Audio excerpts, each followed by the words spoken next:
A very good morning to you and welcome to the 2025 SAICA Budget Speech webinar.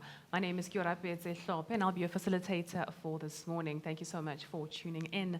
I want to introduce our panelists to you, but before I do that, a special announcement that Taryn Atkinson, as well as Mr. Matthew Parks, were not able to make the panel discussion this morning as was previously advertised in the posters leading up to today's webinar. Mr. Parks is, of course, in Parliament this morning. I do have with me to my immediate left, Mr. Siviwe Dongwana, who is the co-founder and managing director of Adamantum Chartered Accountants. Now, he is, it's a firm actually specializing in restructuring and turnaround services, including business rescue and corporate advisory in the country. He has a business career of over 3 decades, covering banking, the civil services, and the accounting profession. His professional service career started at Deloitte, where he was a partner and was working in auditing, accounting, and financial advisory work, a risk advisory, as well as corporate finance. Siviwe is a trusted advisor to clients and lenders and provides advice on informal restructuring and takes appointments as a senior business rescue practitioner. He has been involved in some major and complex business rescue and restructuring assignments in South Africa, as well as across a number of industries. He's a member of the South African Institute of Chartered Accountants, SAICA, and its Business Rescue Interest Group, as well as the South African Restructuring and Insolvency Practitioners Association. He's a regular panel member, of course, and a contributor on restructuring matters. A very good morning to you, sir. Thank you. Right next to him is Khaya Sithole, who is a political analyst. He's a chartered accountant by profession, an academic, a consultant, a radio broadcaster, as well as a writer. He provides inputs, commentary, and analysis on various social, financial, and economic issues for a range of publications and clients across the corporate landscape, academia, and civil society. He writes regular columns for Business Day, MoneyWeb, as well as News 24. He has also contributed book chapters on various issues relating to the socio-economic and political developments in South Africa. Kai is a regular program director and event MC for various corporate and non-profit sector clients across insurance, banking, education, and advocacy spaces. He is the host for SAICA's Tech Talk Updates and the biannual JSE Investor Forum. He currently serves on the boards of Altvest Limited, the Association of Black Securities and Investment Professionals, the Institute for Social Dialogue NPC, My Vote Counts NPC, and the Council for the Advancement of the South African Constitution. Good morning, Kaya. Thank you for joining us. And to my far left is Peter Faber, who is the executive for taxation right here at SAICA. He drives the tax advocacy and tax support agenda at the Institute through influence and thought leadership. Peter has had the privilege of working in tax for more than 20 years, having previously worked at both large and small professional advisory firms. He's a regular contributor to media discussions on tax and public policy. He's the current chairperson of the Global Accounting Alliance Tax Working Group. A very good morning to you, and thank you so much for joining us. Thank you very much. Now, before we dive into the budget that was finally tabled earlier on this week, I want you to just dive into reflections, first of all, on the first few months that the Government of National Unity has had in office. I'll start with Siviwe. What do you think they've done that has worked, and what hasn't really worked according to you? Thank you, Robert. I think right at the outset, what is fundamental about the Government of National Unity is the fact that for the first time in the longest time, we have a significant opposition party in government. The last time we had that was probably immediately after 1994 with the Government of National Unity back then. And so that's quite significant. And coming with that is the appointment of DA members of parliament in significant cabinet positions. Home Affairs, Public Works, Agriculture, Basic Education.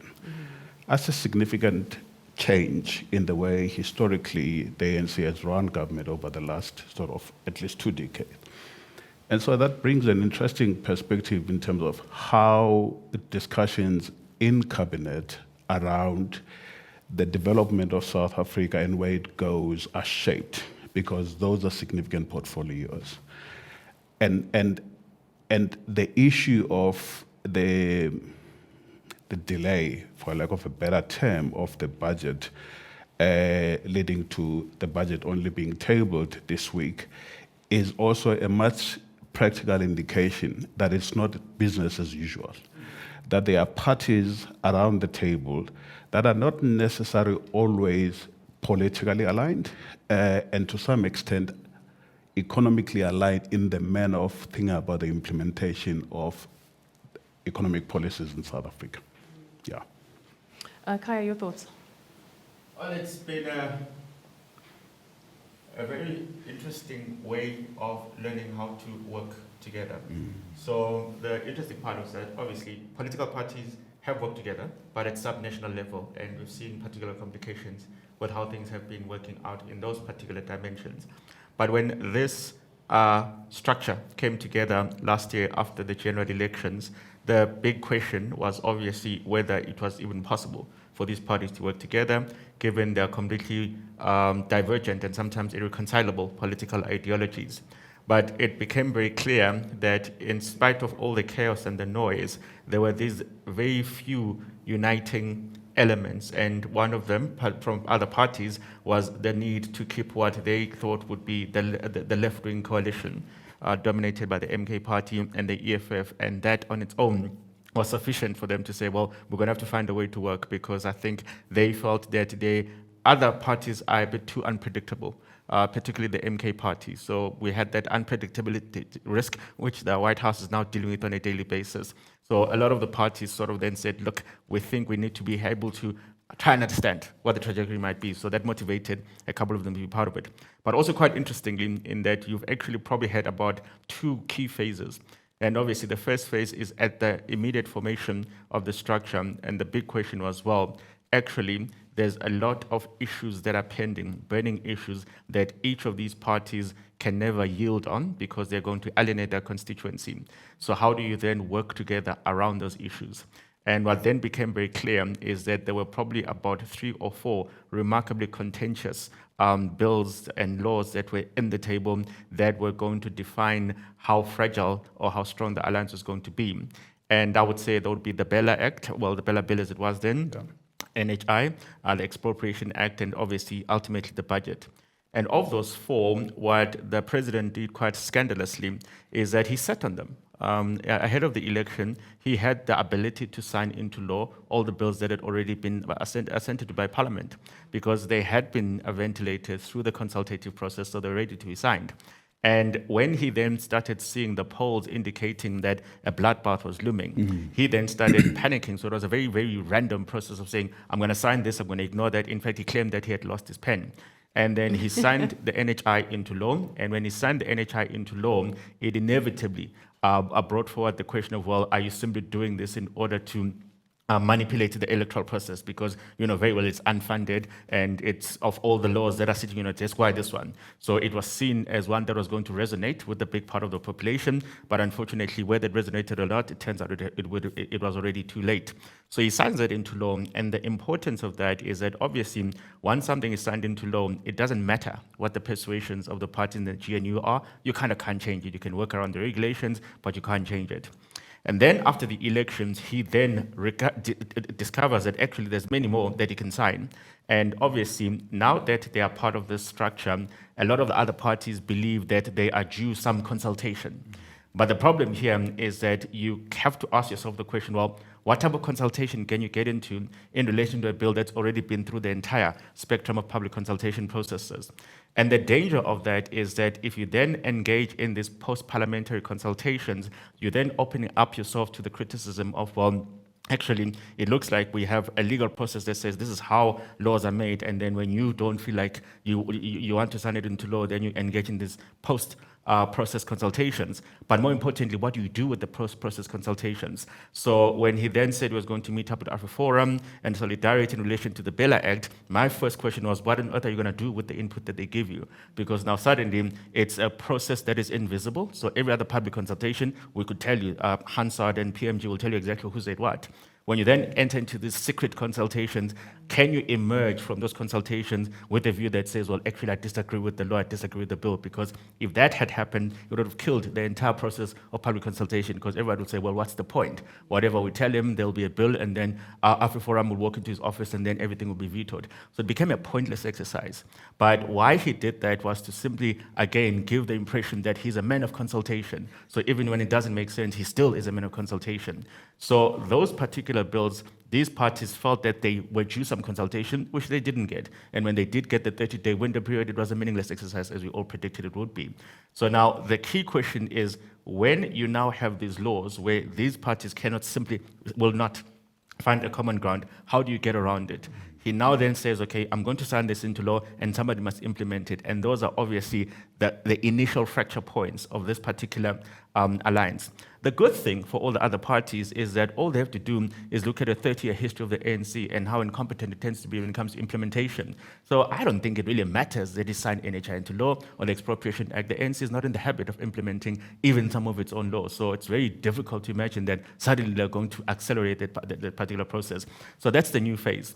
But what made the budget particularly important is that everything else, these other parties were paralyzed. They were dependent on the benevolence of the president and his willingness to consult. When it came to the budget, it was a brand new process where they were involved from the inception of, okay, now we're tabling it in Parliament, which is why they could paralyze it, which is why they could kill it on the basis that, well, now, actually, you promised us that it should be consultative, you brought us into this room because you needed our help, so therefore you cannot ignore our inputs. So this is probably the first big moment which then says, well, actually, you are no longer a 50% plus one party, you will be forced to engage, you will be forced to consult. So I think that's been the big development, and obviously going forward, every other new initiative, every other new idea will be subject to the same very, very difficult process of engagement, consultation, before ultimately it gets presented to the public. Learning to work together. Peter, what are your thoughts then on how the GNU has done so far? Well, I think exactly that. I think before the GNU, there was this approach of a binary, of it was left or right, or this or that or the other. A person once told me what's unique about South Africa is we're a constitutional democracy based on a capitalist system run by a communist-influenced majority government applying socialist policies, which is very unique to this country. And what this first point is that it can work. We don't need to make it a binary. You can actually have all those ideologies play nice, and there can be a balance. So I think that's the first thing. I think on the second is that with the deployment of new people from different parties to new portfolios, and a sudden increase in performance of some of those portfolios, we actually see that having a new approach and somebody with new eyes looking at something can actually make a significant change. And that we shouldn't fear it as a country or as a government in totality, that we can have those gains cooling through. So again, on the first point, things like macroeconomic policy, etc., we can have a multitude of those. It doesn't have to be one or the other. And the same, when we're looking for efficiencies, etc., and spending, what the GNU showed us, that new eyes can actually realize what we thought was impossible, can suddenly realize some of those efficiencies, etc., or benefits. So I think that, to me, is what I've taken from the first 12 months of the GNU.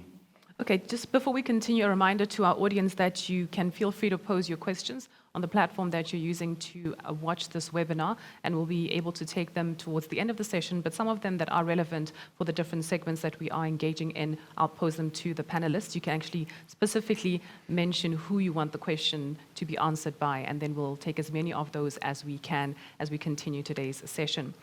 Now, the 2025 budget emphasizes rebuilding together, right? That's the theme. That's the new theme of the Government of National Unity. What structural or economic reforms are necessary to make this initiative successful, do you think, Peter? Well, I think the first step has probably already been taken under the theme rebuilding together. There does seem to be a bit more of a give from government side that they can't, or acknowledgement that they can't do it on their own.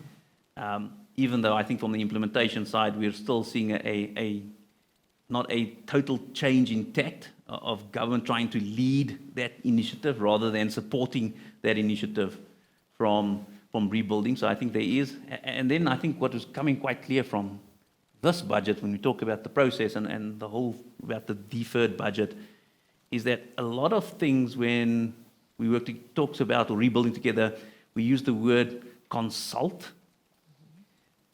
and not consensus.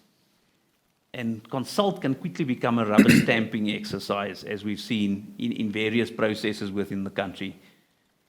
And I think that's the big thing that we need to get beyond, is which are the things we need to consult on, but which are the very important things, especially when you don't have a majority government, which are the things we need consensus on. And in a process, and where we want due process, and we don't want something to be deferred or be delayed, etc., what are those triggers of consensus that is required, whether it's at cabinet, whether it's at structures created by law like NEDLAC?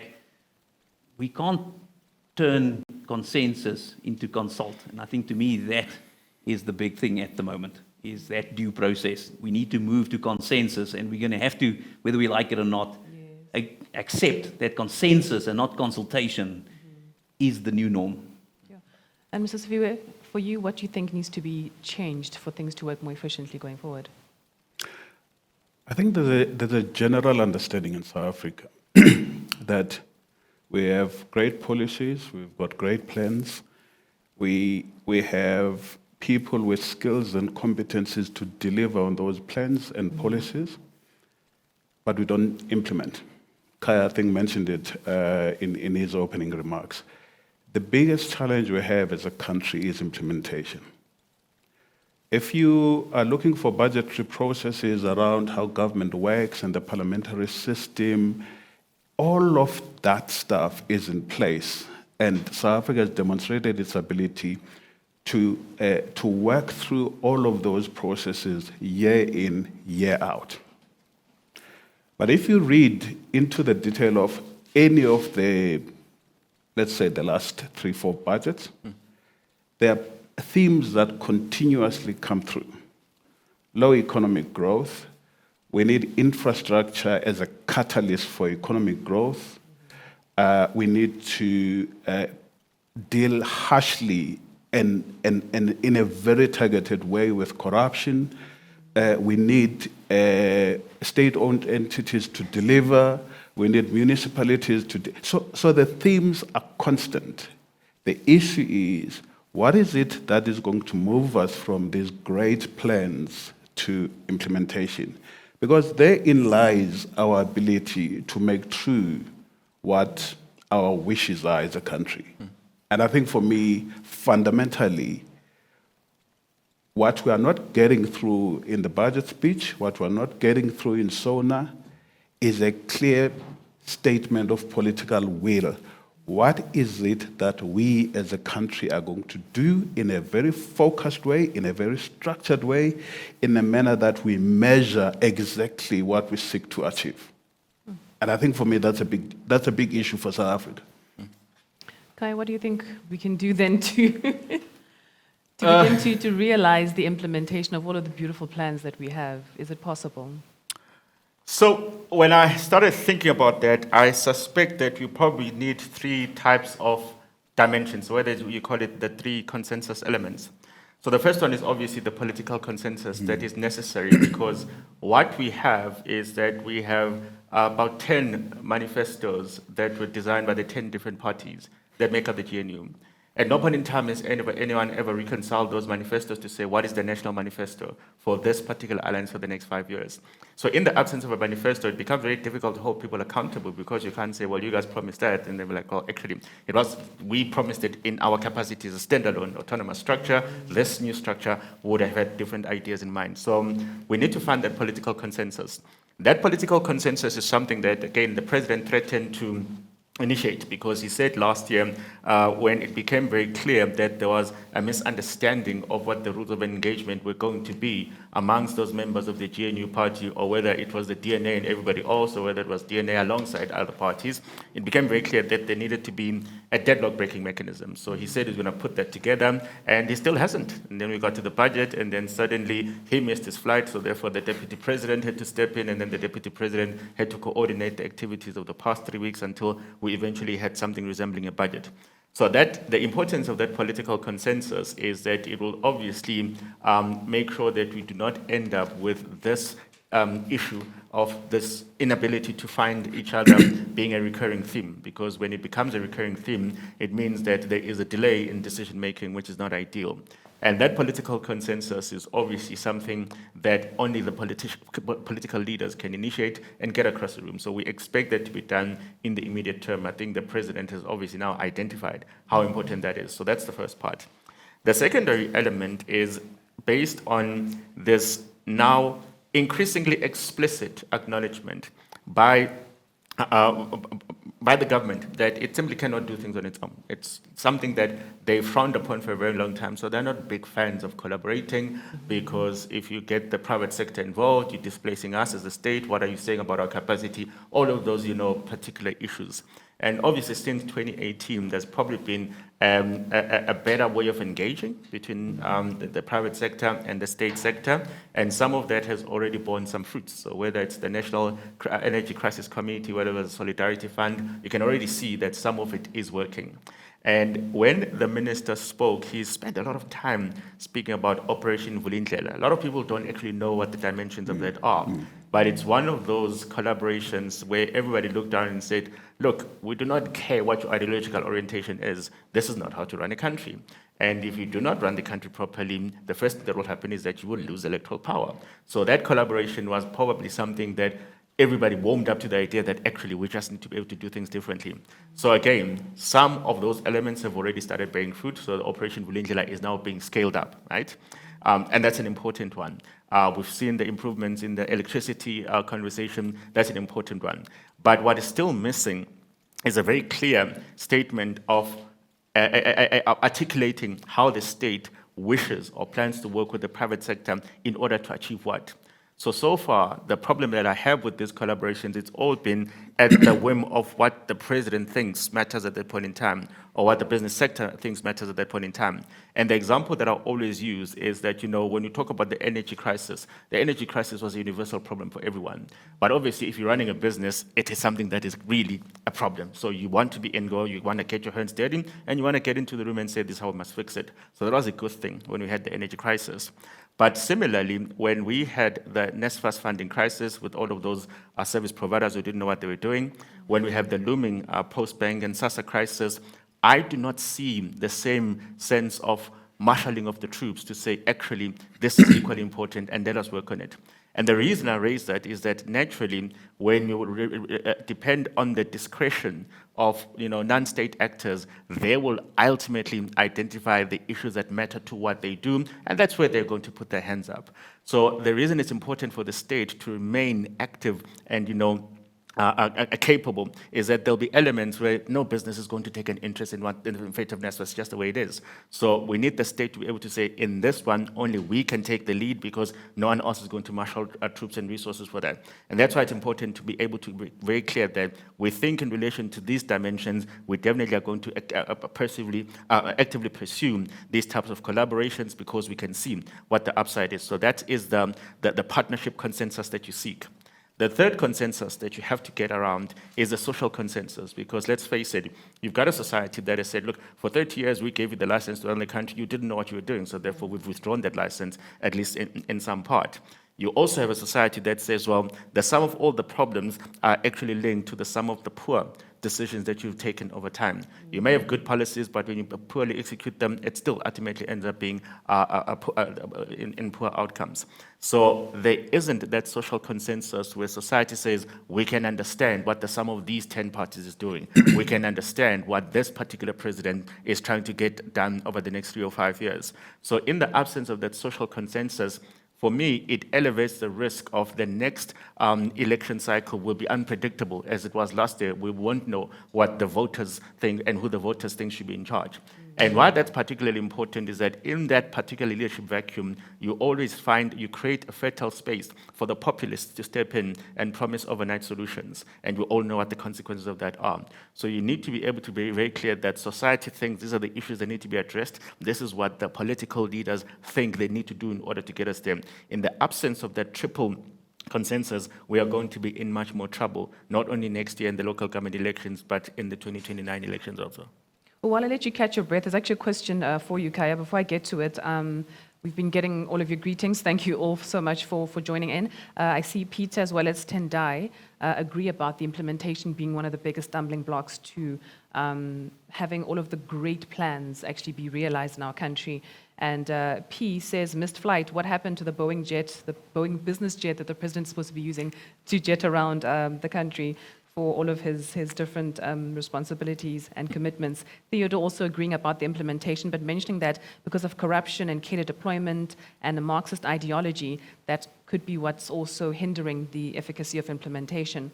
So Kai, the question to you is from Fanis. He says, RE electricity improvement, do you think it's better management of government or ESCOM, or is it simply a political tool and the budget ceiling lifted for burning oil?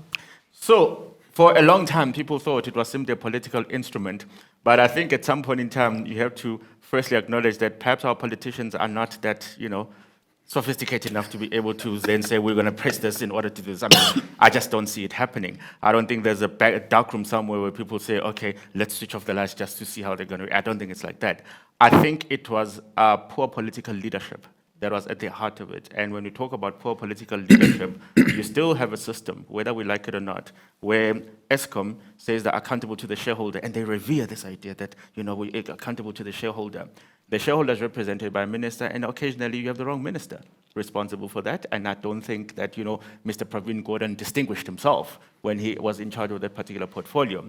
He would be the person that would delay appointments of CEOs because, well, he feels that he's entitled to receive a list of 3, even though everybody's agreed that Sivu is the only person that can run this. So therefore, we've got 6 more months of drift because, a minister says that I'm entitled to receiving a much longer list, even though I know that this will. So things like that didn't help. So I think when the president then was forced at the ANC conference to make a call around that, what the ANC delegates did, because they had to manage the political optics, was to say, well, instead of us calling it out and saying that the late Minister Gordhan is quite simply not fit for purpose, let us be diplomatic and say, we think that all these portfolios must just be absorbed to where they came from, right? So that we do not embarrass them.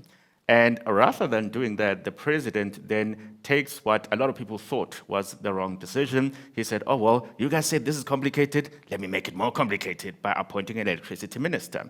And everyone said, okay, cool.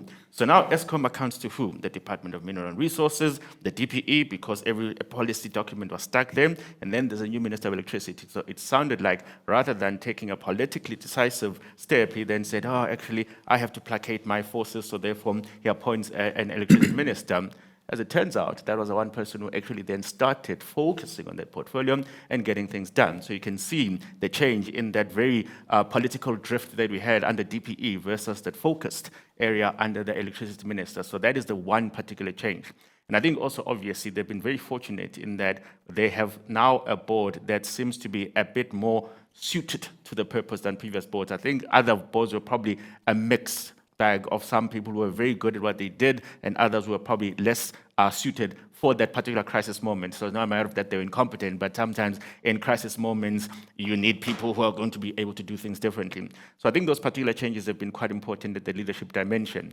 And also, obviously, then there's been a much more dedicated focus by the executive on saying, well, for as long as you have this particular fleet and for as long as you have these coal power stations, you have to work with what you have. And I think the previous leadership had probably spent a bit more time swinging towards the pendulum of the future without actually saying, let us secure the baseline while we build for the future. So I think those have been some of the more important developments. And I mean, we did go 300 days without load shedding. I even forgot how to switch on my inverter. And then suddenly, a couple of weeks ago, I had to figure out where the switch was. And we have to be able to celebrate those particular wins. And I think the Minister of Electricity is probably a breath of fresh air in that there's a sense of humility that we're not used to. So when something goes wrong, he stands up and then he says, we've screwed up, we're going to try and fix it, as it were. So if it turns out that they're burning more diesel, I think on an overall basis, a lot of South Africans will say, look, the price that we're paying for that extra diesel, whatever incremental price is, if that enables the economy to be a bit more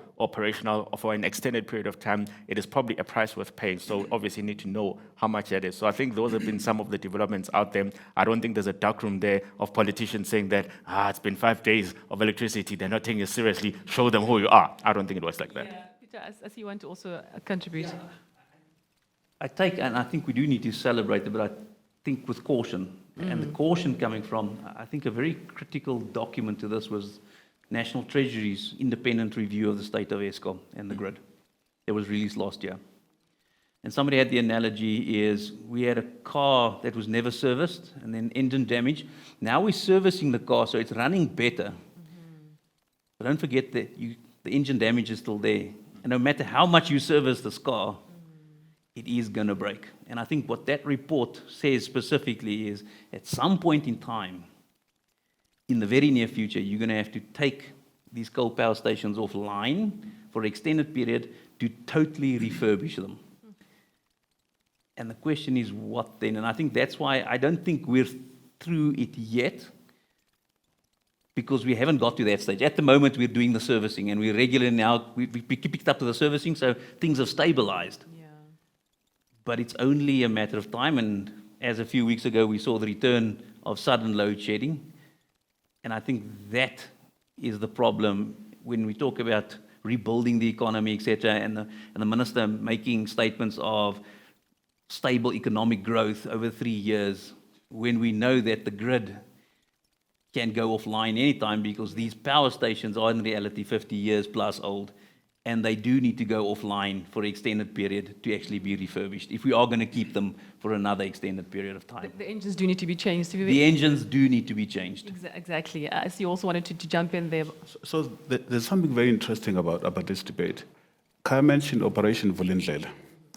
And Operation Vulindlela has got very clear objectives. The first one is to stabilize the electricity supply. And that's where the whole Eskom debate comes in, and the new Minister of Electricity, Minister Ramkhop, has done exceedingly well. The second part is about improving our freight and logistics in the country. Now, that's Transnet. And there's a very big debate around Transnet and whether Transnet is actually able to do what it's meant to do. This morning, Exxaro reported on its results, and as part of its reporting, it raises the issue that they have incurred significant logistic costs because now they have to move their coal through Maputo, road transport, not rail. There's a big debate around PPPs and private sector participation to run some of the rail lines, because everyone recognizes that we have a problem with Transnet and the logistics. It's a double whammy, because we're talking about economic growth. If we can't make the revenue from selling our commodities, how are we going to achieve that growth? The other side is the cost to our businesses of increased logistic costs, which is creating a huge amount of financial distress for companies. Now, as a business rescue practitioner, and it is for me quite interesting that we now have a possibility that financial distress in companies is a direct result of government failure, which is a concern. And that is why, for me, as a practitioner, for us to resolve issues, we're talking about municipalities as the backbone of infrastructure delivery.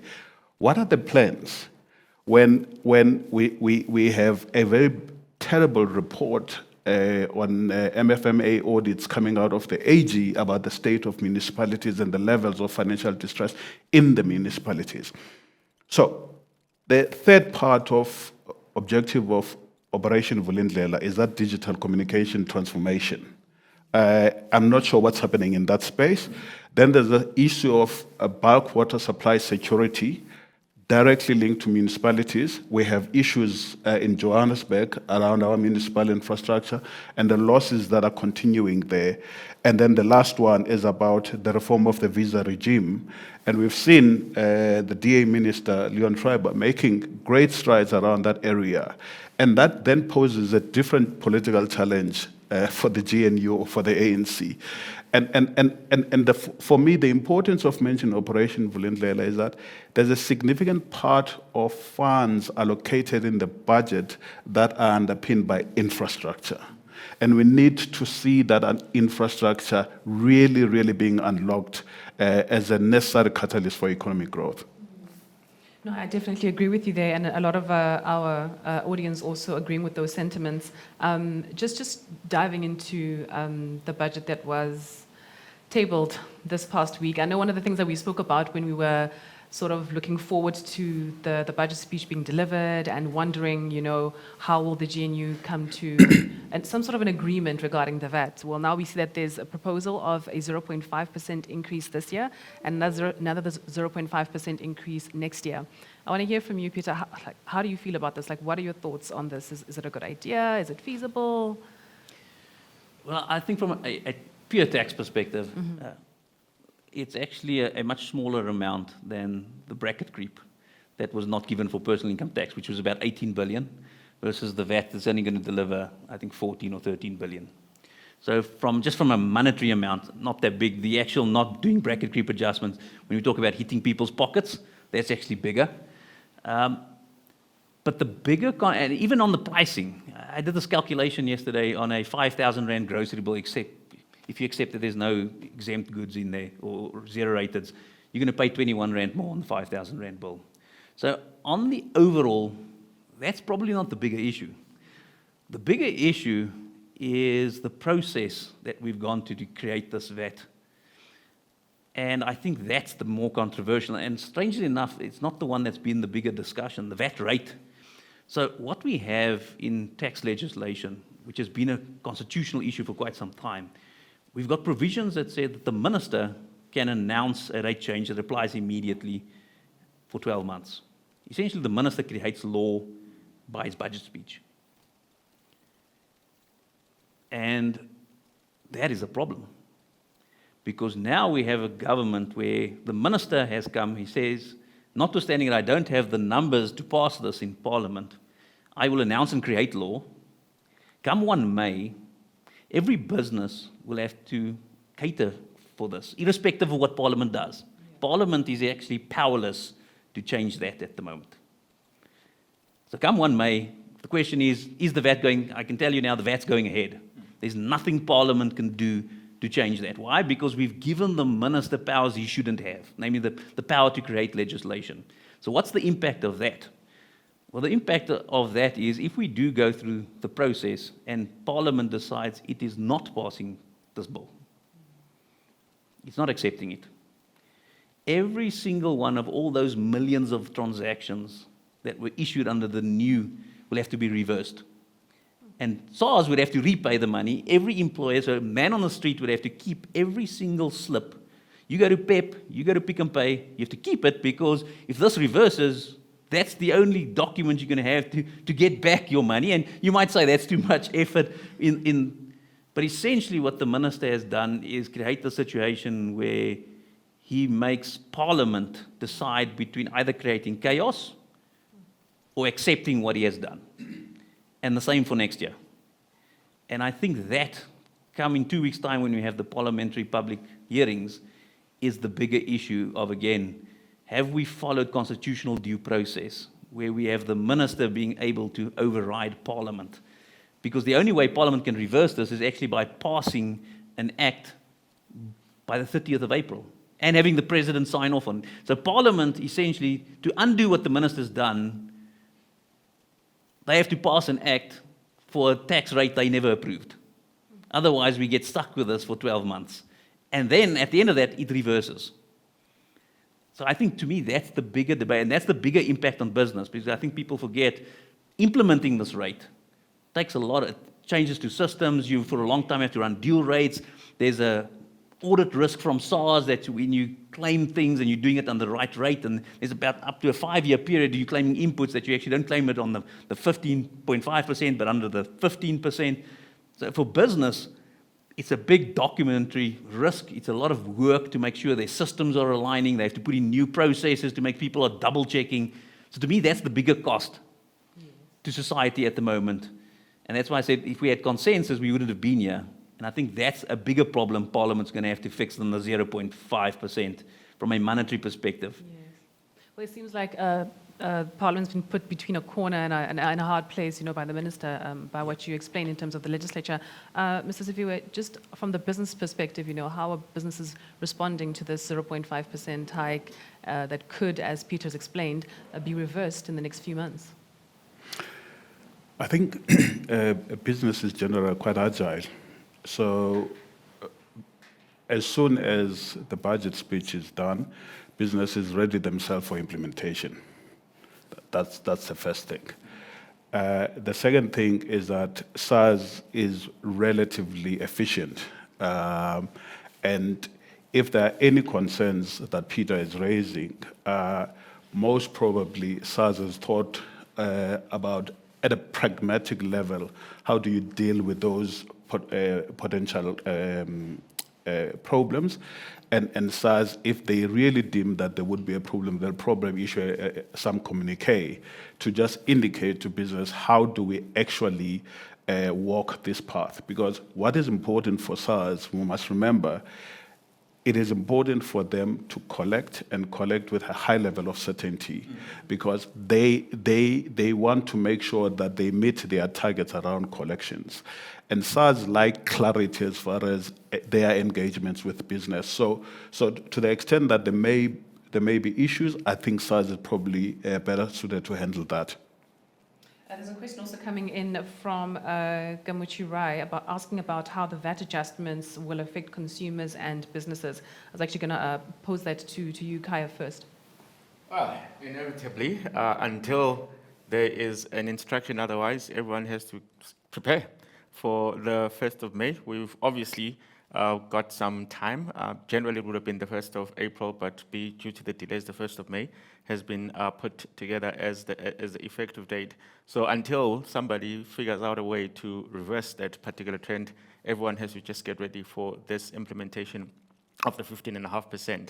And I think obviously the big challenge is whether anyone can insulate the consumers from this particular change. And I think there's also one element that I'm still trying to get clarity on, in that there is obviously this intention to widen the basket of goods that are zero-rated. So what we had is that in the Kendrick Lamar moment of 2018, when Mr.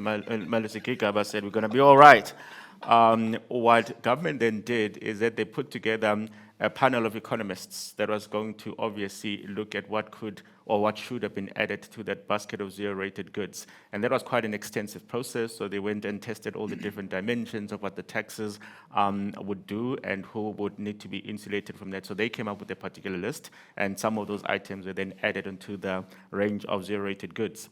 In the minister's initial iteration of this particular budget, it was also a matter of, well, in order to insulate the poor, we're going to widen that particular basket. And once you widen that basket, then the estimate was that there was going to be about 2 billion rand that was foregone. So I don't know whether that was based on a projection of 2% change or whether it's based on the 0.5%. But nevertheless, that is obviously what needs to be done. The other important thing, and I keep trying to check this detail, I don't know, Peter, if you're aware, whether that widening of the basket of goods takes place in this May or in the next May. Because if it only becomes effective on 1 May next year, it then means that every single consumer is actually going to pay the price of this increase immediately. And I think also, even when you do look at the question of, well, what is being added onto that basket of goods? In 2018, we had a process of consultation that came up with recommendations. This one, it sounds like National Treasury and the minister liked particular things, and then they said, that's what we're adding there. So again, when it comes to the question of public policy making, a question has to be asked. Just talk us through how you identified these particular items, talk us through what you think the benefit will be to the wider sector of society, and how this actually then, how this gets justified. And we're hoping that over the next upcoming hearings and all the debates, these are the questions that people are going to ask. Because if it turns out that there's one item that we all universally agree should have been added because of how impactful its zero rating would be on the greatest number of citizens, then that's something that that should be there. But if it's not there, then we need to know why. So those are the type of consultations that we need to have. But until, obviously, somebody says, look, we can delay this until different conclusions are reached, we have to work with the basis that on the 1st of May, your loaf of bread that is not zero-rated would be a bit more expensive. And Kim wants to know, as a follow-up, will the basket of those zero-rated items be expanded? Yes, the intention is indeed to expand them. So the minister did come up with a couple of additional items that he says that he's going to put there, and that's what I'm referring to. We kind of need to understand the motivation behind those. I suspect most of them will indeed, pass scrutiny, because I don't think they were arbitrary in doing it. But I think at this stage, society is so skeptical about everything that gets done there. They need to be able to just be articulate to all of us that, yes, this is why we decided this is the way to go, and this is why we think it's important. And it's also quite critical to understand that when it comes to public policy making, you do not make policy for exceptions. You make policy for the broadest range of trade-offs. So somebody will come back and then they say, but I really do think that, Wagyu beef, which some people on this panel like, should have been zero-rated. But no, that's not how policy making works. So what public policy making would say is that we think that this is the one that firstly achieves what is our primary intention? Our primary intention is to insulate the poor.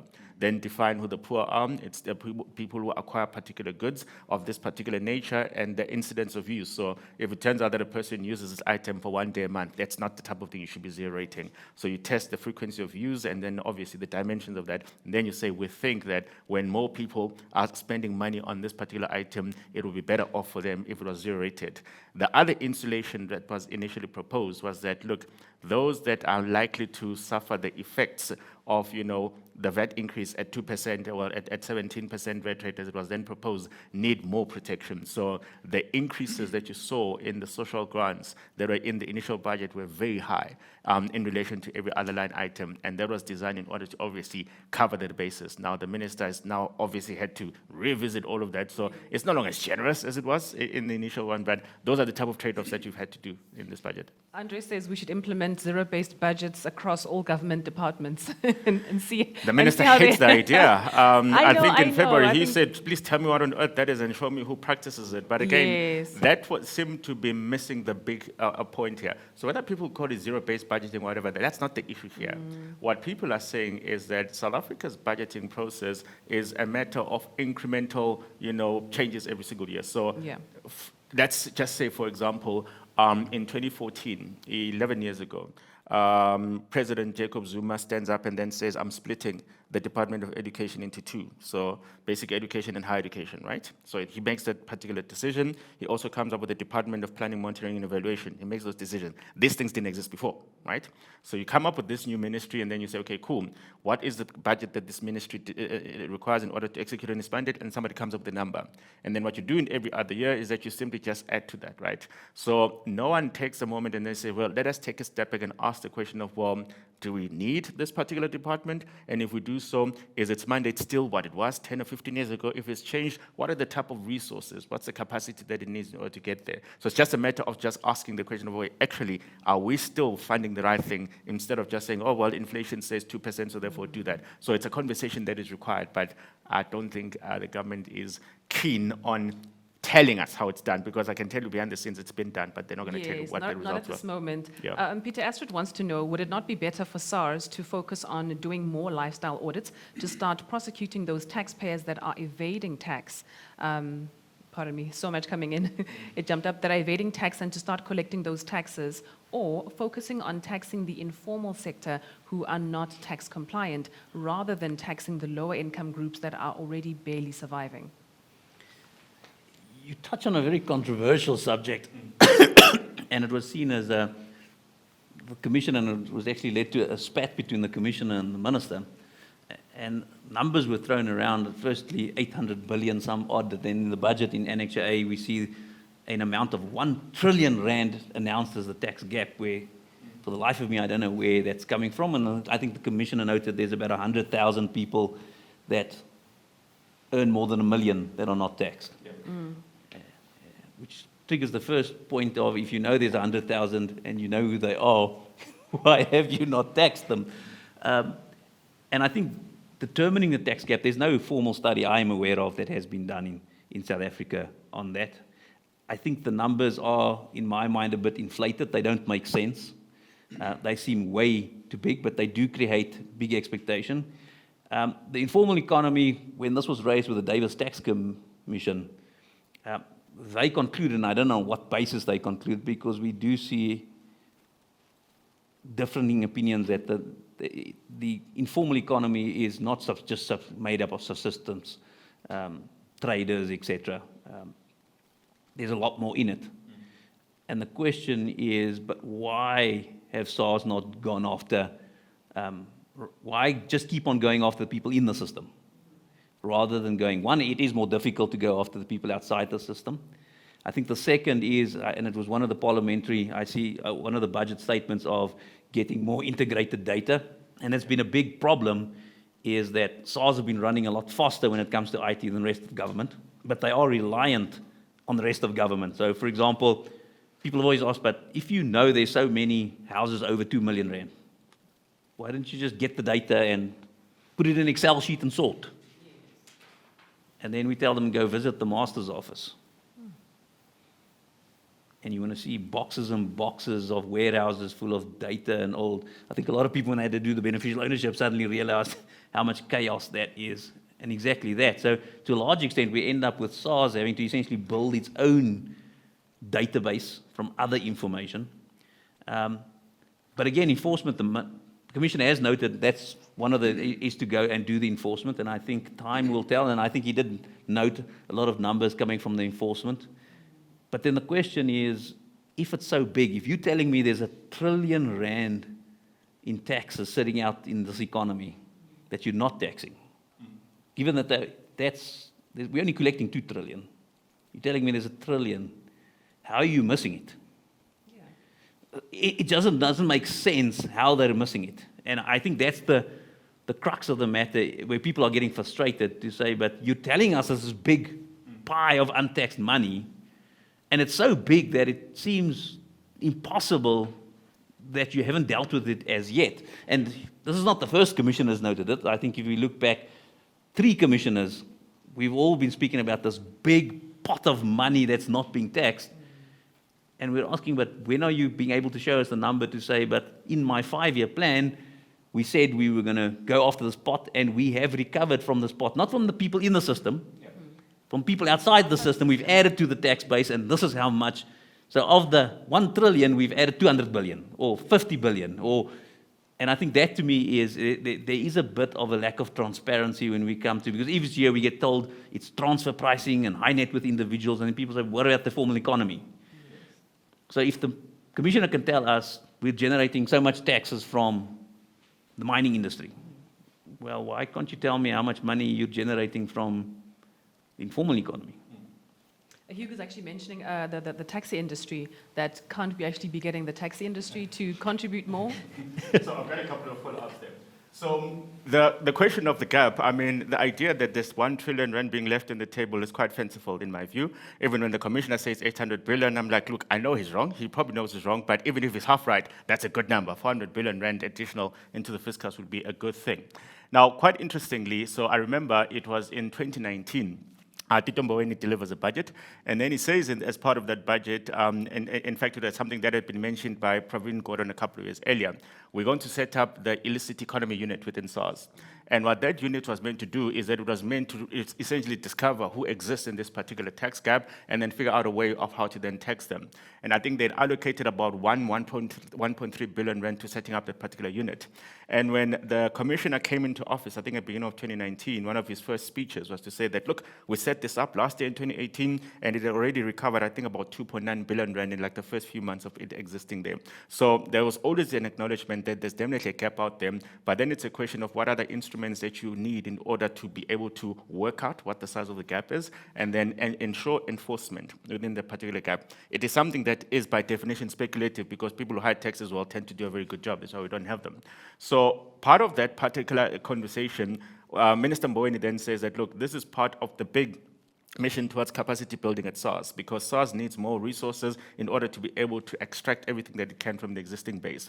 And that's a conversation that was prominent at that point in time because of what the new Joint Commission of Inquiry had said, and you also had a new commission and you had a relatively new administration, right? So what then happens beyond then is that it's a matter of, okay, Since then, what SARS does very well every year actually is that they'll tell you that we collected so much tax and this is how much it cost us. So what SARS does is that they publish what they call a cost collection ratio. And I think it started off around 0.8% about 5 years ago. It's now down to 0.7%.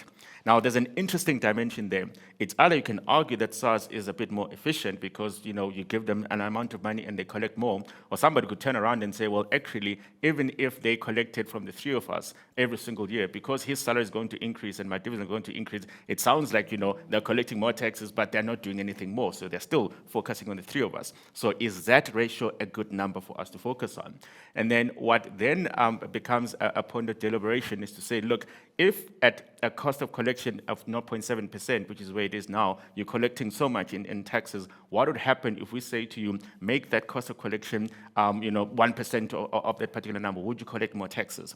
The commissioner argues yes. So he's saying that give me more resources, I'm going to collect more taxes from the existing tax base. Do not hike a single tax, I'll do more, right? Now, the problem that we had is that in the February budget, there seemed to have been an intention to allocate about 3 billion rand, and then somebody forgot to switch off the mic after a particular press conference, and then it sounded like that number was going to be taken away from the commissioner.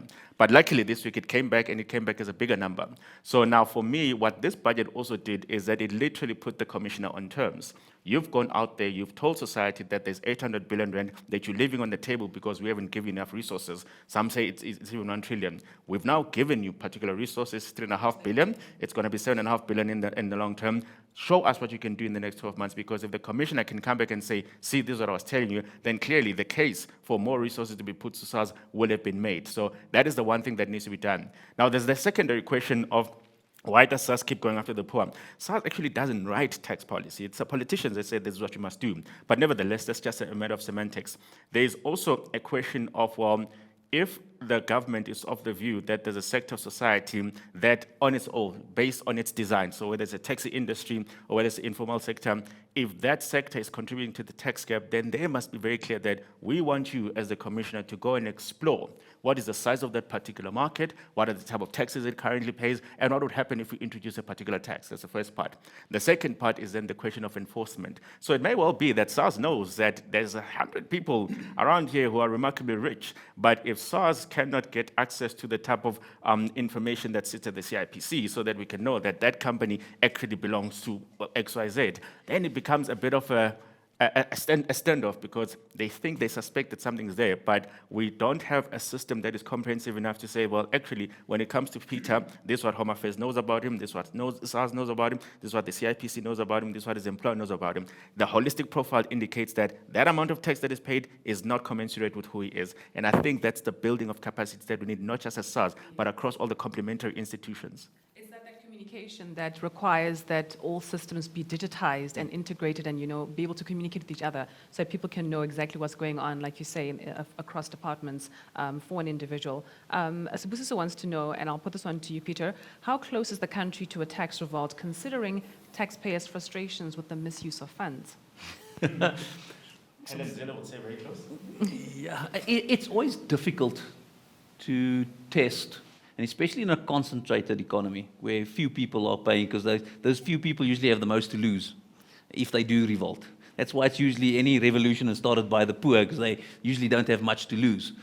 So I think one that is when you talk about a sense, it's difficult to get a sense.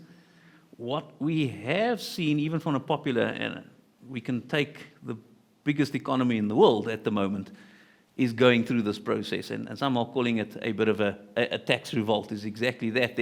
And we saw that even at the G20 meeting, statement was made by the finance sector, by the finance minister, saying globally populations are rejecting this concept of overtaxation and bad spending.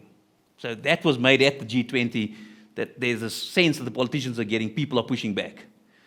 In the US, we've now seen it manifest itself, where actually dealing with overtaxation has now become a political, where we vote in a government just to deal with taxation and the tax authority, etc., which I think has never happened before. Why? Because the tax authority and taxation fund politicians as well.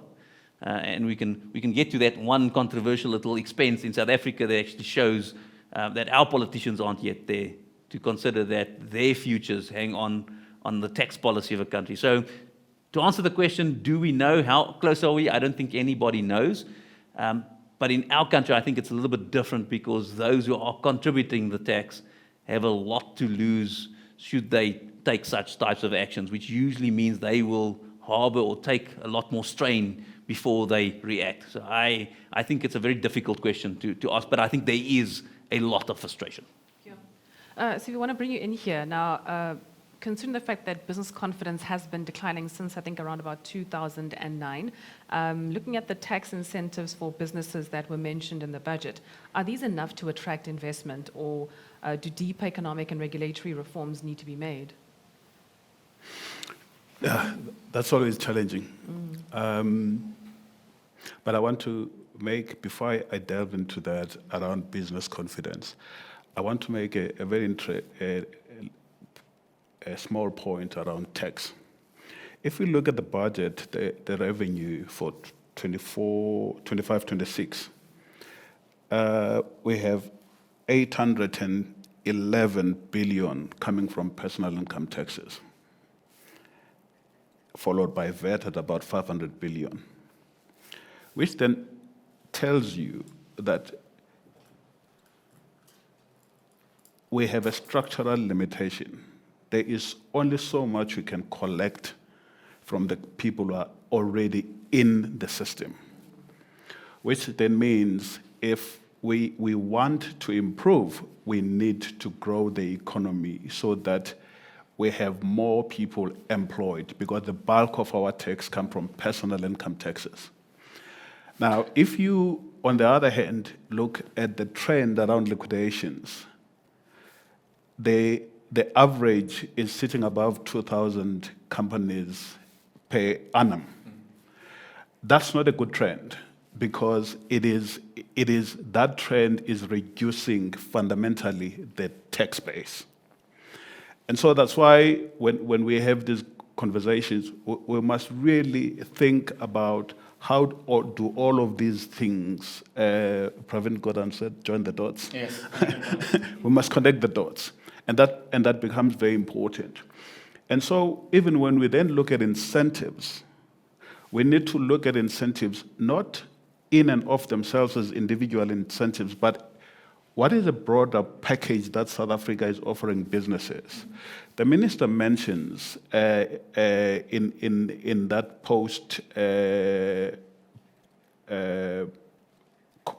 conference that they had for the budget that never happened. He mentioned the fact that already relative to our competitors, the South African corporates are taxed already on the high end of that bracket. And so are individuals taxed on the high end relative to our competitors. Then that creates another problem. How do you incentivize businesses, foreign direct investment, to come and invest in South Africa where they feel that our tax regime is not suitable for them? Ireland has done well because they managed to capitalize on big global IT firms being based in Ireland so that they could maximize what they're able to achieve from those companies.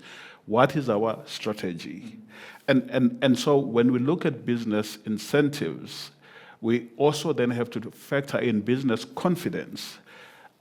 Confidence, when we're at the mining Indaba, and another recurring theme around business confidence is the state of general infrastructure. So when Anglo-American and De Beers quietly leaves the city of Johannesburg, as are the big four banks living quietly, and you have that entire city infrastructure with no significant listed company being operating there, that cannot be positive business confidence. And so that's the balance I think we need to think about. I remember the tragic day when the JSE left Diagonal Street. Yeah. That was an indication of the fate of the city. Well, and I think you talk about exactly like business confidence. I think that the decline of the JSE, I think the JSE is halved about the amount of listed companies. And in any country, I mean, you look at benchmark, any kind of UK is a good example, where your bourse, the listeds are declining. it usually is because people don't have confidence that your local market can actually support and invest in capital. So I think, and we've seen that when we did the analysis of the tax statistics as well, just in the last 12 months, there's been a halving of small businesses, sole proprietors in the PIT space, to I think from 5 point something to 2.9%. So literally half, they're disappearing off. Notwithstanding that the NDP tells us small business is the key to economic growth. Well, clearly something's going wrong because not only are they so small, they've halved in the last 12 months. So as to the incentives, just to add to that, if we look at the numbers, and I think that's a good observation, it's about the broader package. Tax incentives in themselves don't really achieve. And if you look at the tax expenditure statement, you'll see nearly all the expenditures have declined. So tax expenditure is the money government gives away incentives. They nearly all declined. If you take something like diesel has nearly gone down 30%. Participation exemption, namely people repatriating profits, has gone down. Nearly every single, so people are not either we can say that they're not making enough profits to utilize, like a small business corporation, but the rest of the stuff people are not really using. And some of it's gone down tenfold. Some of like the training and education incentives have gone down tenfold in the last 10 plus years. And the question is, but why? Why are people not willing to take up tax incentives? And some of it is frustration, like I think the diesel net was in the budget as well, that they are now at last going to implement the new diesel regime, and hopefully that is a lot less complex. But an incentive in itself does not incentivize. You need to, it's just one of the tick boxes a business will look at to say, I've got this. Yes, the incentive's nice, so it negates negatives. But if the others aren't there, you're going to struggle to incentivize through the tax system. I think another important part of the business confidence conversation, I mean, this man tracks these things every day because everybody comes to him in distress and say, can you still fix me? So it is quite important to acknowledge the fact that in the absence of underlying robust economic activity, there may be many businesses that are interested in coming into the country. So when you then have to balance that, if you think, for example, China and India have got 1 billion people, so even if the margins are R1 per average revenue per customer, that's still a big number. South Africa got a smaller base. South Africa's got a lower per capita income. So again, that on itself is not attractive. And the reason that's important is that whenever National Treasury tinkers with the corporate tax rate, everybody says you're rewarding corporates, but National Treasury is responsible for balancing those dimensions, because if somebody comes and says, look, President, you invited us to another investment conference, he's had them every year since 2018, but actually it turns out that South Korea, where we were last week, can do this thing for us without this additional burden. So therefore, why should we come here when we could be there? And remember, we operate in a very global economy. Nobody has to be physically here in order for them to actually run a business using South African clients. So those are important considerations. And I think also when you then look at how we designed this particular tax policy, South Africa doesn't seem to have a very clear idea of, we've decided that this is the one element we're going to capitalize on, and this is what we're going to enable in order for businesses to be attracted to that. So what we've ended up with is we've got the big concentration problem in South Africa. And that concentration problem is based on the fact that the CIPC has, I think, about 3.6 million companies registered on the CIPC database. A lot of them are dormant, and even more are exiting on an ongoing basis. But from the 3.6 million, only 549 companies in South Africa are actually super taxpayers, which means that there are only 549 companies that generate taxable income of at least 200 million rand. The importance of that is that, yes, you can turn around and say that, well, increase corporate tax rate from 27% to 30%. Well, you're actually talking about 549 companies. And of those 549 companies, what difference are you going to make? So people need to be able to understand the underlying dimensions of that. It may well turn out that maybe there should be 600, and that's where the commissioner says, well, if you gave me more insights, I might be able to find more people that should be at that super taxpayer level. So these are the different trade-offs that you actually have to put together when you're crafting a budget. And sometimes because we get fixated on the speech that lasts for 40 minutes, we do not actually understand the underlying complexities associated with this. And this one is to the panelists. I'll start with you, Peter. It says, how many of the wealthy personal income taxpayers have or are immigrating due to high tax rates and the general perception that tax monies are being wasted? Ian was saying that we already have wealth taxes in the form of CGT tax on savings and investment and estates and on inheritances, and companies would need to respond to a company tax rate increase so as to maintain their PE ratios. Where the people, 38,000 in 5 years have left. super taxpayers. Well, whether they've left for tax purposes is a different question. Yeah. And I mean, if I look at a lot of the professionals who've left South Africa in our world, in the chartered accountancy world, very few of them leave for tax purposes. A lot of them leave because of crime, they leave for opportunity, etc. So whether it's just tax, and I think this debate about whether people will leave when we had the whole foreign income exemption debate, and I think there's now a proposal in the proposals to get rid of what we call 10(1)GC, which is the foreign pension. So people who came to retire here didn't get taxed anywhere. They're now trying to align that, and people saying, oh, but if you tax them now, they'll leave. I personally don't think, I think like with companies, people when they evaluate whether they need to stay or leave, look at a bundle of goods. So if you're going to overtax me, have high crime, not have all this compliance, I don't have job opportunities, then people will leave. So I think it just becomes just another thing in there. I don't think they necessarily leave because we saw a bit of this I think in Europe, where you had countries competing for the super rich. But I think it's becoming, because there's now competing ideology to say, but we need to tax the super rich, the countries that you can go to that will attract you, and not that those countries be treated badly, are becoming less and less. So even in Europe, changing your tax residency just because you actually want to move, and I know the UK has gone on quite a lot, but in Europe itself, this tax immigration or rich immigration is starting to become less and less. So I don't think tax is, to me, the biggest reason why people will leave. I think it could be the straw that breaks the camel's back, but it is not the primary reason, I think, why people leave. There's an important element to that question, and this is the question of wealthy individual taxpayers. And again, over the past 3 weeks, everybody's been saying tax the wealthy, and some political parties are saying that. The difficulty that we have in South Africa is that we have to work with facts, we have to work with data. So what will happen is that SARS will publish the tax statistics, and they'll say to you that, okay, these are the different income brackets, so obviously 1.5 million rand is where 45% kicks in. And then they'll say to you that as far as we know, there are only so many people that are paying tax at that level. Now, the conversation that then naturally emerges from that is that if SARS says that, as far as you know, I think it's probably less than 100,000 or whatever the number is.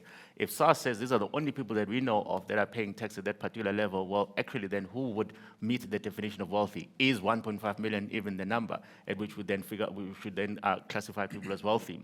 And in the absence of some data aggregation that gives us insights, I know someone who's rich, you know someone who's rich, that doesn't mean that there's a database of rich people out there. And SARS has to work with the question of whether the database exists. So it's only in recent times that I think maybe it was triggered by the grey listing, where there's now actually a process of saying, let us collect more data from even the people that are part of the tax system. So they're now not just saying, oh, what was your salary this year? They say, well, in addition to your salary, what other assets do you have? And that's probably going to be a 3 or 4 year data collection process. And at that point in time, you will then have a picture of, well, actually, are there some people who have a lot of very lucrative assets, passive assets, that you can then say that is the definition of wealth? That's the first part. And then there's a second conversation about what do you want to do with that particular wealth. And I think CGT is a very good example. CGT is indeed a wealth tax. But the trigger for CGT is that you need to make a proactive decision to dispose of an asset. So I can be a billionaire, I can have houses with $1 billion, but until I decide to sell, it's meaningless to SARS, because then there is no trigger event out there. And that's the model that we've designed. If you want a different model, then it's a separate issue altogether. It's the same thing with estate duty. Estate duty is a strange tax in that it literally says die, then I can get the tax. Most people tend to prefer not to die, right? It's just a stupid habit that human beings have. So again, you've got all this range of taxes, and then the question is, what are we trying to do? And then there is a remarkably important conversation that South Africans do not want to have. This is the distinction between a policy effect and a windfall effect. So I'm going to try and explain it in a few words, right? When you remember a couple of years ago when Vladimir Putin felt bored in Russia, he decided to invade another country. What that does is that it then creates this, energy crisis, and then all the companies that work in that sector suddenly had these huge profits, right? So huge profits translate to huge taxes. So now suddenly everybody's like, yo, we're getting more taxes. So that's a windfall tax, right? Clearly, nobody said we must go into war in order to generate taxes, but that's just a thing that happens. It's the same thing with gun companies. They tend to generate a lot of taxes during war.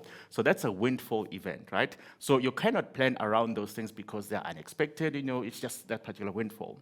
On the other hand, you can then have a policy initiative that says our new policy is to tax these people at that particular level. Whether you define them as wealthy, then that's the policy that you have. Now, the taxes that you may get from them would then be the policy effect of you having taken a particular decision. But what that policy effect might do is that it might trigger a windfall moment where everybody who's currently in the system says, oh, actually, here's this new tax. I'm already here. I'm being trapped. I'll pay it once off, and then I'm going to exit. So you said you got a policy, but that policy only had a windfall moment because then the day after, everyone who would have been a target of that policy has decided to go shopping else for a new tax jurisdiction. So even when you say that you're talking about wealth taxes, I want people to explain to me what the dimension of those wealth taxes are, and more importantly, what is going to compel those that pay the tax on day one to continue paying the tax when, unfortunately, many other countries do not charge those taxes. So those are important conversations that you have because we have these sound bites where politicians say, tax the wealthy. Then you ask them, who's the wealthy? They're like, well, I know Johan Rupert is wealthy, so therefore there must be a database of wealthy people. And people say, oh, a Standard Bank declared profits yesterday of however many billions, so therefore there must be rich companies out there. That is good anecdotes, it's not good policy making. Now, you know, there was a mention that Siviwe made of how a lot of the revenue comes from the income tax. You know, and currently unemployment is sitting at about 41.9%. You mentioned different businesses that are shutting down. Some of them are leaving because of the crime rates in the country. You know, they're not able to have sustainable business because of electricity supply challenges as well. So what can be done then by the businesses, private sector, to try and improve unemployment in this current economic state that the country's in? What can be done? I think there are lessons that government can learn from a business rescue process, for example. And those lessons are fairly basic. If we look at the level of financial distress amongst municipalities, it's quite high, with a lot of municipalities not being able to fund their budgets, not being able to meet their delivery requirements. And then we've got SAICA with thousands of CAs. And the question is, how many of them are financial officers at the municipalities?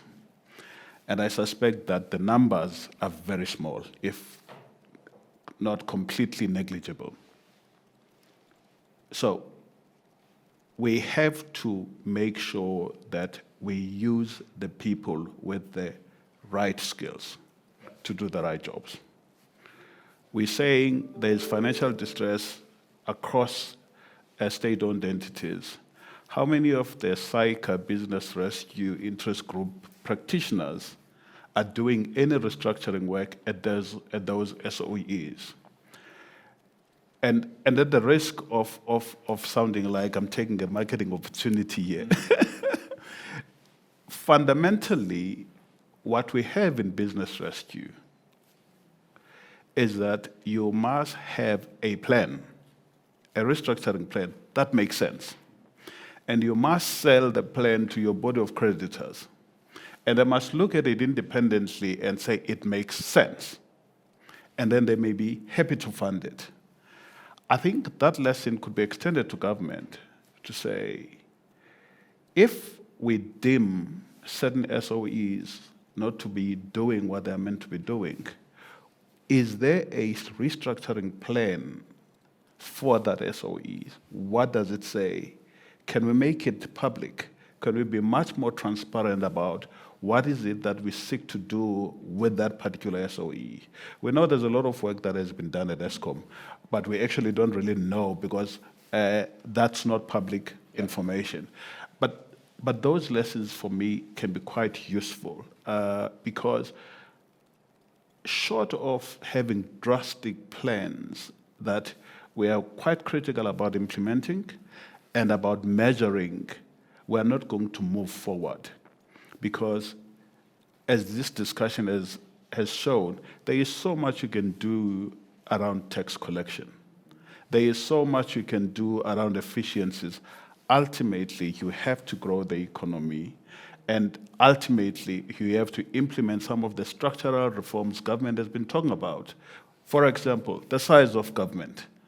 I'm getting a sense that this government is basically kicking the can down the road as far as that is concerned. They don't want to deal with it. There are bigger debates we should have. Given the size of skills we have in this country, should we continue having provincial governments? Are they effective?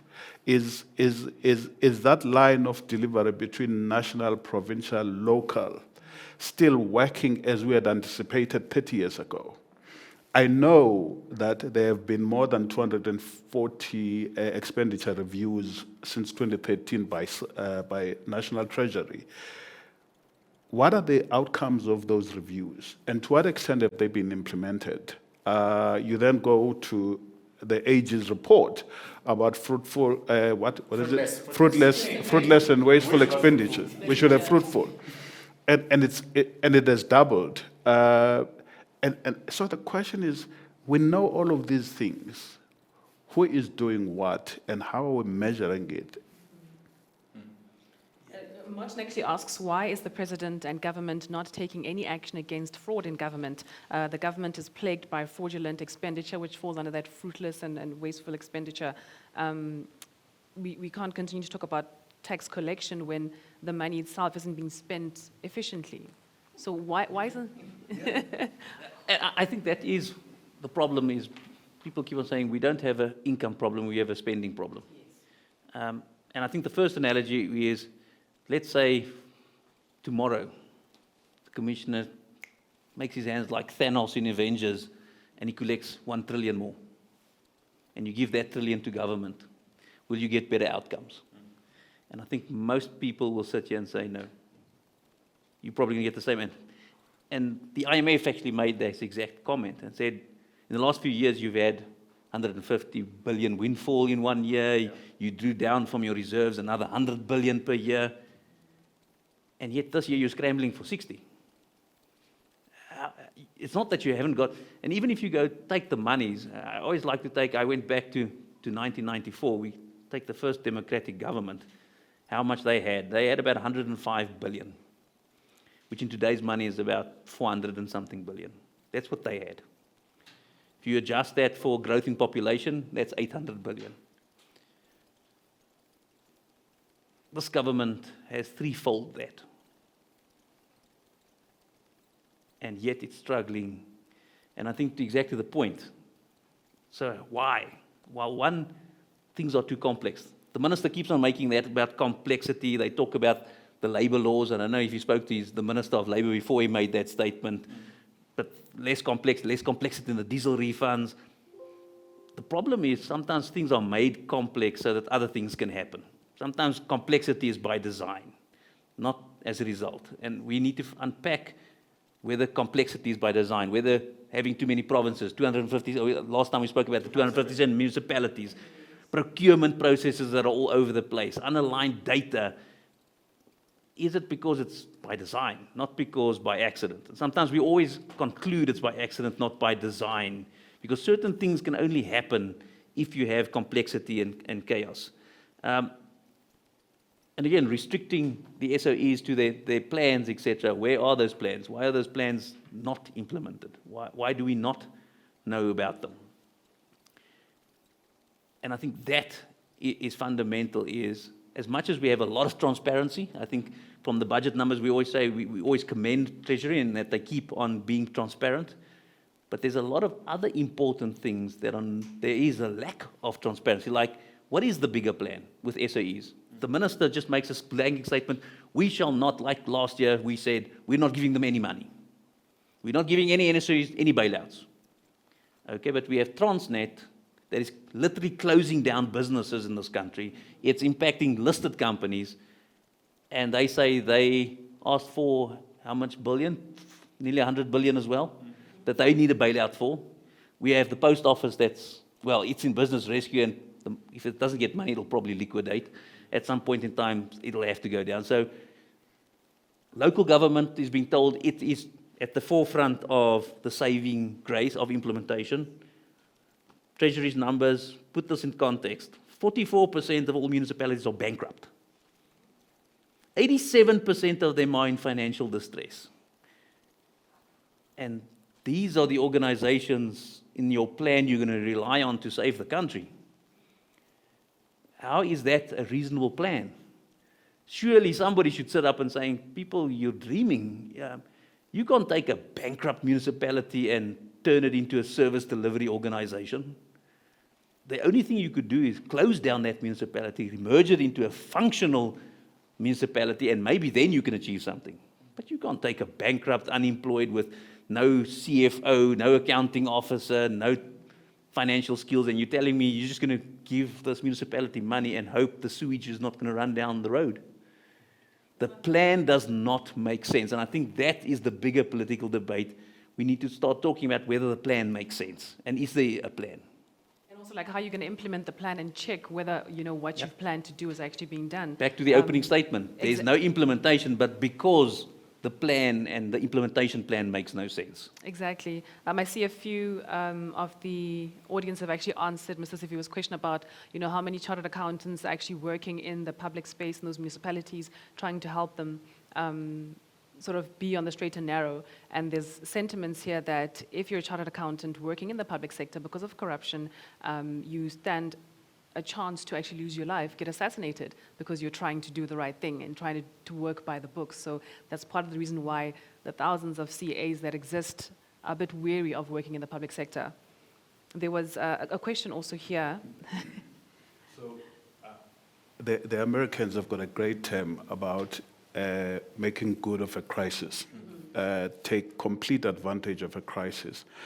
And I think we don't do that as a country. We've had the Zondo Commission. We spent a significant amount of money with the Zondo Commission. Coming out of the Zondo Commission, what has subsequently happened? I know the National Director of Public Prosecutions, Shamla Batwai, had a conference call, I think it was last week, talking about the progress that they're making. But at the coal face, nothing has happened. So if we are going to have the Zondo Commission and then don't have prosecutions thereafter, we are not going to bring that confidence to professionals that they can go and work in the public sector. Politically, as South Africa, or at least from the ANC, we love China, right? We always extol the virtues of China from a political point of view. But we don't talk about what China has done to deal effectively with corruption in the state. And China there are great stats coming out of China. They've had prosecutions of almost 1 million people in 1 year to deal with corruption. Now, we have the case of the Gauteng Department of Health and Tembisa Hospital. Someone died there. It was a CFO, right? What has happened? And so we need then to think carefully as a country about where we want to be. What is our guiding vision? And for me, with all of the sonars year in, year out, I am not getting a very clear sense what is the guiding vision that the current government is selling us. What are we working towards? Yeah. It's almost like we are treading water. We say all the nice things. We have a sonar, we have a budget, we have, and we tick all the boxes, but what is our guiding vision? Because without that, we had a national development plan. I'm not sure it was mentioned in this budget speech. You can't mention it. It's based every single milestone that it was meant to achieve. You don't talk about such things. You'd be embarrassing yourself. But yet that was set as the plan. It was. And I think exactly that. So the plan, we were told, was the NDP. And when we come to rebuilding the country, the NDP, the plan says 30% of GDP for infrastructure by 2030, which is 5 years away. We're sitting at 15%, of which government is at 4%. They should be at 10%. Yeah. The minister tables a budget saying, we're going to grow this economy, infrastructure. We're allocating more money to this. And in the next 3 years, we'll up that 4% to 5%. But you said the target's 10. So how can you go from 4 to 5 in 3 years, which is 2 years before your due date of 10%? Surely you should have been going from 4 to 8 at least to say, well, we'll make up the other 2% in the last 2 years. So does he even believe in the plan? So how is macroeconomic policy, fiscal policy, even talking to that plan? It's not. It's totally ignoring that plan. And the numbers underpinning it, even if you look at his summary, he allocates to infrastructure on his summary just over 280 billion. And then for social services, 1.5 trillion. Yet we're being told that if we get to the numbers, we should be spending at least R1 trillion a year on infrastructure. But you're only spending a fifth of that. And you seem to have no plan to get.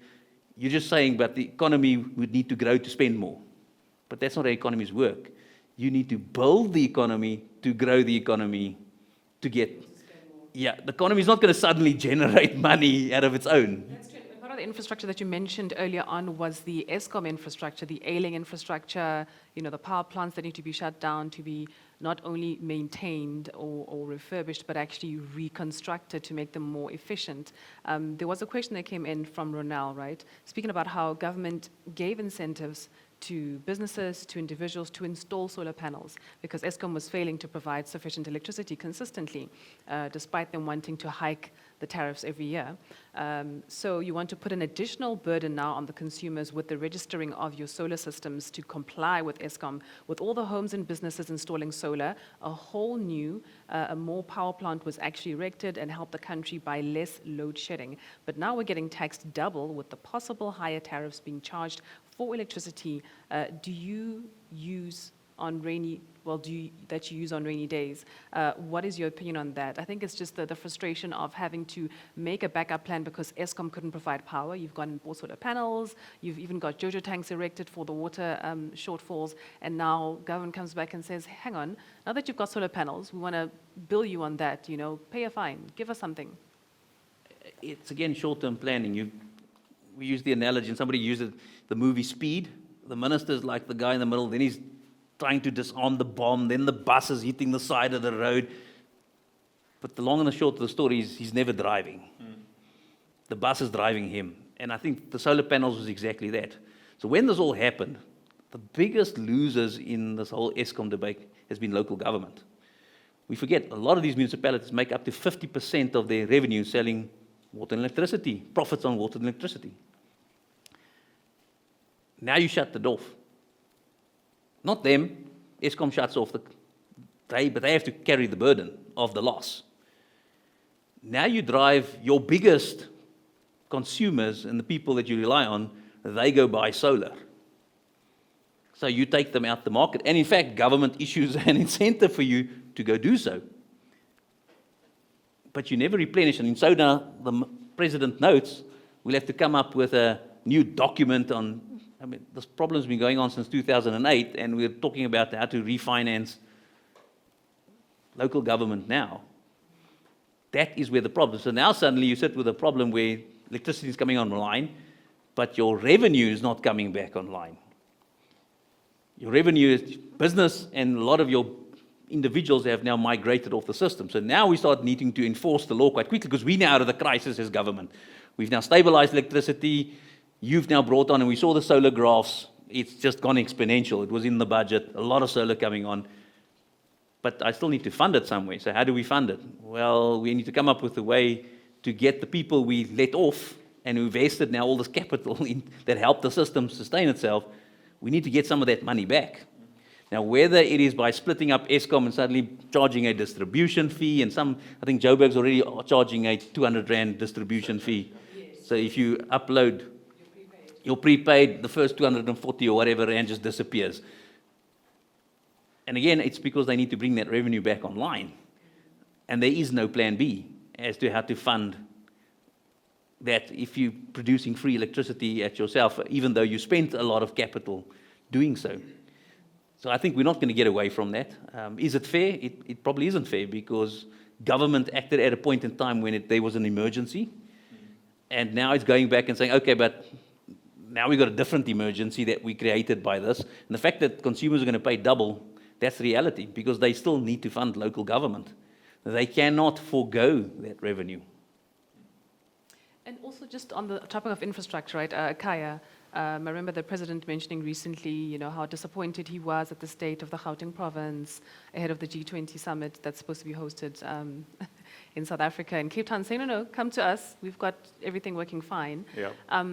I mean, the roads seem to be dilapidated, the amount of frustration that people have moving around the inner city to try and get to work, to make money for the companies, to make a profit, to be able to contribute to the economy and contribute, to the growth of GDP.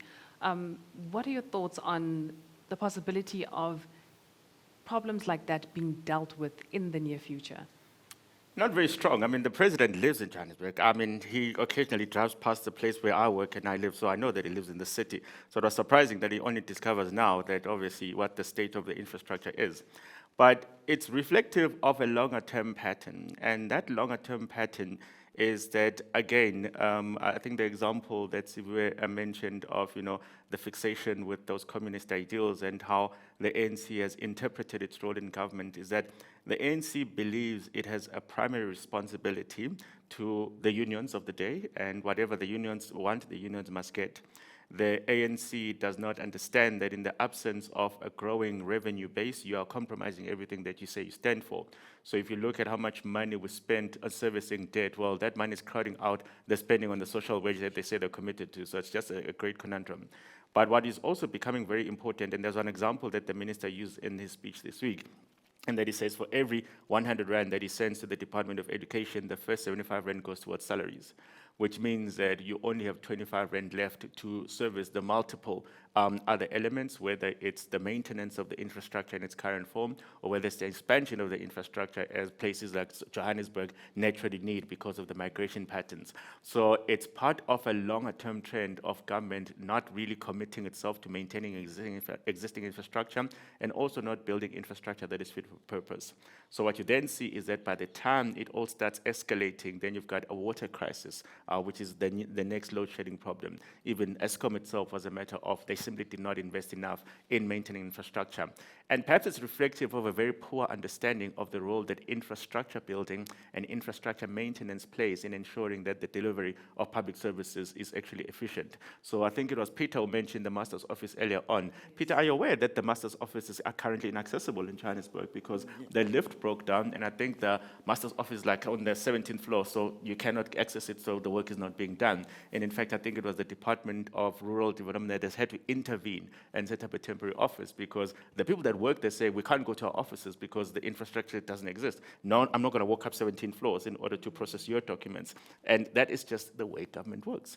And one of the key expectations from this GNU, I have two particular expectations, in that firstly, this GNU is going to deal with this problem that we have of the ANC's relationship with the unions and how everybody else must come second best after unions get whatever they want. The basis for that used to be that the unions are going to deliver an electoral victory to the ANC. Well, they no longer do. So hopefully that's the one way in which you break that particular bottleneck. So for me, that's the one element of it. The second one is the simple question of the rationalization of the state. So when you speak about the structure of government, there's three structures. I don't understand the role of provinces, but I'm much more concerned about the existence of 257 different municipalities. And as Sibuwe mentioned, of the 257, if you and I sat here and we defined what the capacity of each ought to be, I can guarantee you that most of them simply don't have that capacity. The ones that do are the ones that enjoy proximity to big cities, so which means the metros, and the ones that have some access to a better budget, which is very few. Maybe, the district municipalities. The rest of them quite simply do not have the type of financial autonomy that matches the political autonomy that they've been given. The reason that's important is that when people have been given political autonomy, their understanding is that the minister will send us the budget and will do with the budget what we see fit. So the minister cannot instruct us what to do with that particular budget unless it's a conditional grant, and even then, well, even when they do get conditional grants, Mfuleni has been given a conditional grant to deal with its sewage problems, and they don't have the people to do it, so then they send the money back. Do you just understand how disconnected the entire system is?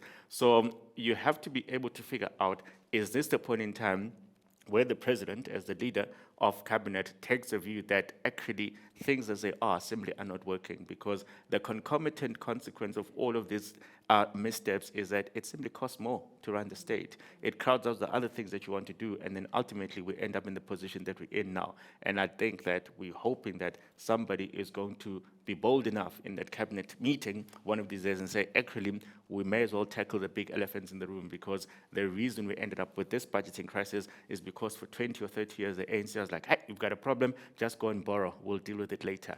The later is now. Now has finally arrived. I mean, before we draw close to the official Q&A segment, so we want to know, having heard the budget, gone through it, of course it takes a bit of time to digest all of the components of it. What were those things that stood out for you as positives in the budget? And what were the things that you think were a bit concerning, that you think you hoping could be dealt with, in light of the GNU? Okay. So first and foremost, I think it's important that we acknowledge that our ability as a government, including the government of national unity, to have the regular government programming of SONA, budgets, is indicative of a good economic system. So that's important, because it does give confidence to the markets. There is a clear timelines. We articulate the numbers. That information is very useful for the capital markets and decision makers. So that's a positive, that we're continuing on that trajectory. It is comforting that SARS is being beefed up so that they can collect or improve on their collections.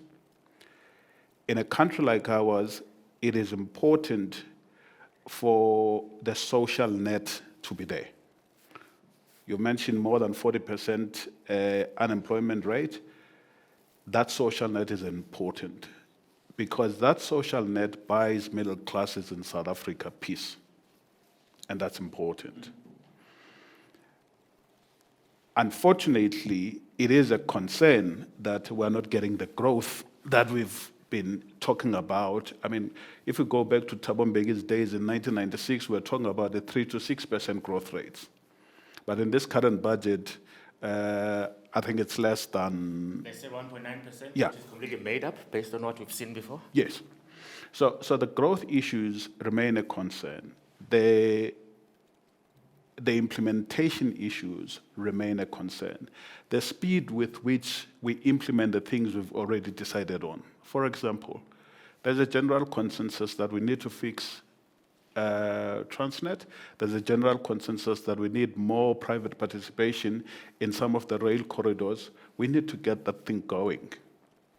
So the positives for me is the structure of the budgeting system that provides a level of comfort and clarity, the social security net, but obviously the concerns around growth. There's a comment here from Comments saying that toll fees for traveling have also increased at a dramatic rate, yet the maintenance on those highways are not up to date. We don't mind paying if the services we pay for are actually being delivered. And there was also a comment about how Gauteng, it was Michael, no, actually CH, who says the whole of Johannesburg is turning into a giant pothole. Interesting example, because as it turns out, it is in places where you've got these collaborations, either the N3 toll concession and all the other concessions out there, where the roads seem to be maintained very well. And one of the interesting developments around that is that when they were putting together all those consortiums that are actually responsible for running some of those roads, SANRAL was very clear about the performance standards that needed to be maintained. And because the performance standards need to be maintained, and if you don't maintain them, there's a financial consequence. It's very easy to hold those people accountable. The problem, unfortunately, is that the concessions only relate to some parts of the road infrastructure. Everywhere else, where it's a local government competency or a provincial government competency, you see what the picture looks like. Why can't the same apply to the local government, The moment you start putting more of these responsibilities away from state actors, you create a displacement anxiety that says, well, actually, if this thing that we have been doing for such a long time is now going to be run by Siviwe, it means the budget is going to go to Siviwe. So therefore, when I then have to do other things with this amount of money, I'm not able to do so. So the one example that you'll see is that in fact, when the two-pot retirement system came out last year, the FSCA then actually started tracking some municipalities that have been receiving money, employing people, paying a salary, and then taking a portion saying that, oh, this is the portion of your salary that is going towards your pension, only for people to discover when they were trying to access those pensions that the money has not been paid over. So when the money comes to me, I can then jug around and say, actually, we need to spend here, so we're not going to pay that supplier, even though government says that suppliers will be paid in 30 days. No, we're not going to pay that supplier because we've got so many suppliers that we need to pay. So people want to be able to control that juggling act. So as soon as you say, actually, that particular competency must now be run from somewhere else, then the question is, well, if the money is not coming in here, why would I let this happen? So that autonomy, that political autonomy that people have, they hold on to it very dearly because of that particular dimension. Cynthia actually wanted me to ask you, with the master's office being inaccessible currently, are people working from home? Are they still being paid a salary if they're not working? Accuse them of working from home. They may be at home, so I wouldn't know whether they're working or not. Mainly because even when they're in their office, some people argue that they're not doing much work. But I think that's just a flippant comment. I think the big question is, unfortunately, even at the coalface of service delivery, when you speak to some civil servants, best intentions, good willingness, but to build the principles that we signed up for as a country, and then they say the enabling instruments just simply are not there. So sometimes when you and I go to Home Affairs and someone's chilling there saying system offline, I can scream at her, but then the point is that she doesn't actually know how to fix the system, or the system is not fit for purpose. So I will confront and say, why are you not working? And then system offline, and then there's a queue. But at the end of the day, if SAICA does not put the contract in place that's going to make that happen, what do you expect those people at the coalface to do? And they're on time every morning. Peter, for you, looking at the budget, what were those things that you would sort of stand and look and say, okay, well done, Minister? And what are the points that you feel he could have done better in? Well, I think starting off on the positives, even though overall we always raise the negatives, and there are a lot. I think first and he's not the first minister, but at least we're not debating. It's quite clear from the budget, he knows what's wrong. We don't have to debate this. If you go through his list, he's ticking all the boxes. This is what's wrong, this is what's wrong, this is what we see. So there's no denial of what's right, and usually that's the biggest debate. Yes, that's not the debate at all. Secondly, I think we do underestimate how privileged we are and the amount of data, etc., we are getting from Treasury. And it is a privilege to get, because we can only sit here and actually analyze that and come up with graphs, etc., because Treasury is transparent about it. And I think where you are going to essentially show people the innards of your bedroom, we sometimes think that's an easy thing to do. It's not, because they are going to start scratching around and saying, you said A, but we looked in the cupboard and it's actually B. That's the exposure you have. Treasury have continued to maintain that. So, and I think we do need to acknowledge that. The SARS, I think it's always good when we did the analysis, and you saw it, and we tried to use a different metric than the cost of collection to show whether, and there has been a defunding. On the one hand, there's also been when SARS in their own operations, we've seen that there's been a significant decline in the last 10 years in their own OPEX, even though they've diverted that to employing professionals. So there is a funding issue, and it's good that that is coming through to say, but we need to up this, because I think people will say, oh, but you guys want to be the other side. Well, I can tell you now, a dysfunctional SARS is a lot worse than a functional SARS. Any taxpayer, any chartered accountant would rather work with a highly skilled person on the other side than have to work with a dysfunctional system or a person on the other side that doesn't know what they're doing. So I think we always support and continue to support that SARS does have that capacity, that the systems do work, and that they do come online. So again, I think that's good. The focus on infrastructure, and we can debate that he hasn't done it right or whatever, but that narrative, and that they are now specifically focusing, and this does become a core part of every discussion to say, but this is the key to unlock the treasure, so to speak. So that acknowledgement and also that focus very slowly is starting to happen, and I do. And the last positive is, again, there seems to be more and more openness that we are going to have to do this together. Now, whether we do it in mechanisms like PPPs, etc., or whatever the mechanism is. But there needs to be a lot more openness, even discussions, having more public engagement on this, a lot more consensus on what is the plan, what is the vision for South Africa, and how do we realize it through the budget. So I always say, if it's not budgeted for, it ain't going to happen. NHI, I think, is the biggest example of that. It needs money. The budget enables things to happen. So if things aren't happening, well, it ain't going to happen if it's not in the budget in the first. So I think those are, to me, the key positives from this, is that those are the good things coming from this budget.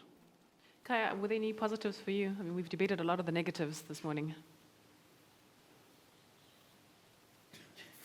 Crickets. No, so, look, I do think, obviously, the opening up towards collaboration is probably the biggest takeaway for me, because when you've had a political party that, again, is really fixated on its ideological orientation, it was very difficult to get them to understand why it was important to open themselves up. And that, for me, is an important step, in that we now know that not only have they been forced into collaborating on the political level, but they're also going to do so on this partnership level, which is a very important development out there.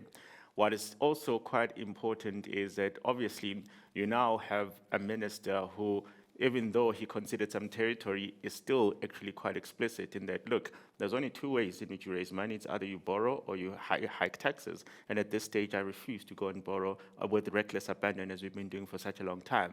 And that's obviously a big check-in moment for the ANC at large, which has always just assumed that somebody's out there is going to be the moshonisa to the state, so therefore let's go out there.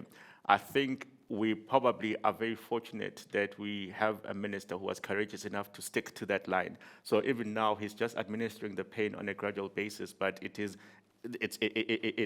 what is happening.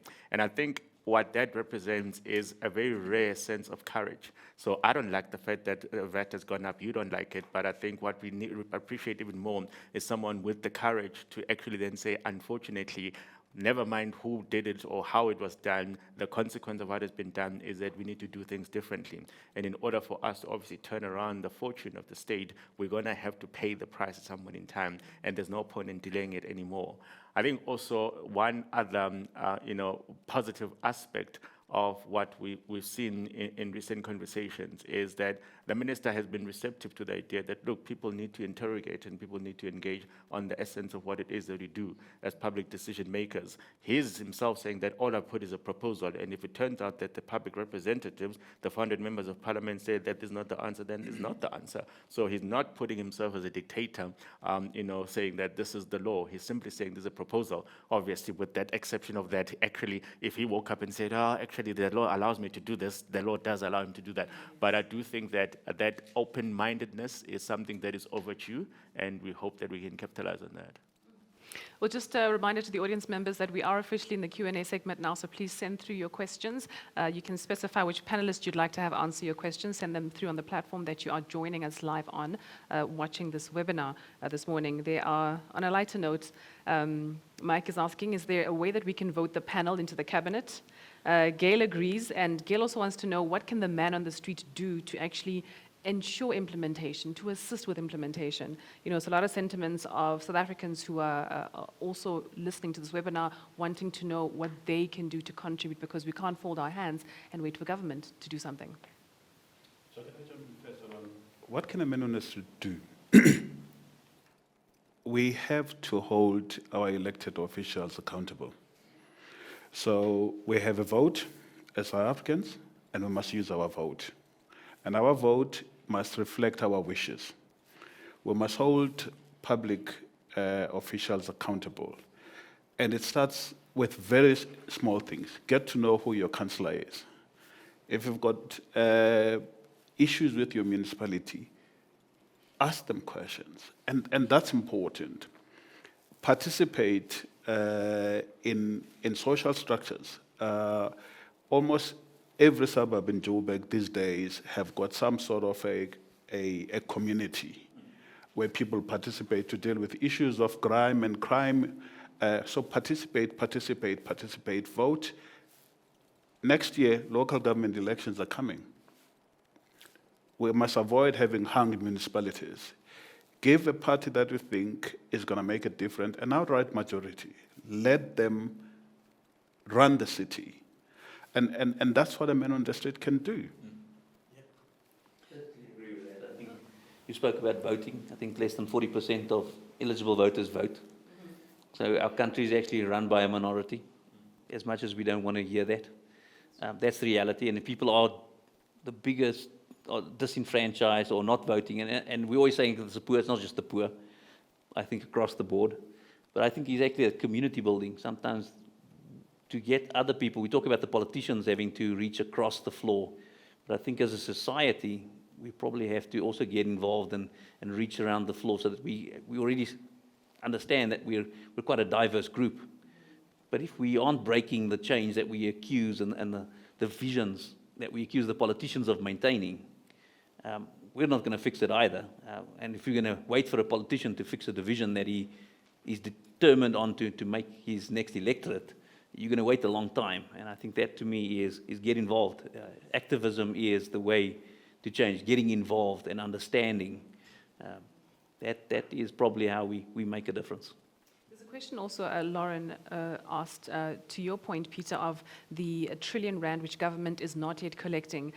Who's ultimately responsible to implement this? And then about the Master's Office being audited, do they get audited? And if yes, do they receive clean audits? And are there any... I hear you chuckling. That already answers our question. But I mean, when they don't receive a clean audit, what penalties are there? Is there any repercussion at all? On repercussions, the answer is no. We've made that submission to Parliament as well. The Auditor General's noted in, I think, less than 20% of all people found guilty are actually held accountable. So accountability, we know, rampant lack of accountability is the problem. Nobody's being held accountable for anything. I mean, Parliament, I think the worst example is the travel scandal in Parliament itself, where people defrauded Parliament and they were voted in and redeployed as parliamentarians. Where you say, but if you defraud the state, how can you still serve in Parliament? Nobody's been held accountable for anything, and I think you just get redeployed wherever you go. And I think that accountability, the Minister spoke about this whole concept of professionalization of the state. We've had a discussion document and input. Again, no implementation. And again, is it purposefully that we have no implementation? You wanted to add something briefly? Yeah. The one glimmer of hope has been the performance of the SIU under Advocate Andy Mutibi. I was looking to see whether there's going to be a further allocation to that unit, given the amount of traction they have made in recovering monies from corruption and in pursuing officials. And I do think that that unit, much as we are beefing up SARS, that unit also needs to be beefed up. And I also think that we must go back to that time when Treasury had teeth. To continuously just make funding available to municipalities who don't do right by their employees and by their citizens, it's simply not correct. Because if you go to baseline budgeting in the state, there are very clear budget allocations. This is the amount of money you have for the establishment, which is salaries. This is the amount of money you have for capital projects. This is the amount of money you have for operating costs. How on earth do we then find ourselves with municipalities that cannot pay their employees or cannot make good on third-party payment like contributions to pension fund? It's simply not acceptable. And perhaps in thinking about what do we do differently, perhaps it's about time as we approach the local government elections next year to rethink the whole issue of executive mayors. Because we have a scenario in South Africa where the people who are actually in charge of municipalities are not the technocrats, they're the politicians. And that's not good for us. We have a history in Joburg of a mayor, and I won't go there. You already are.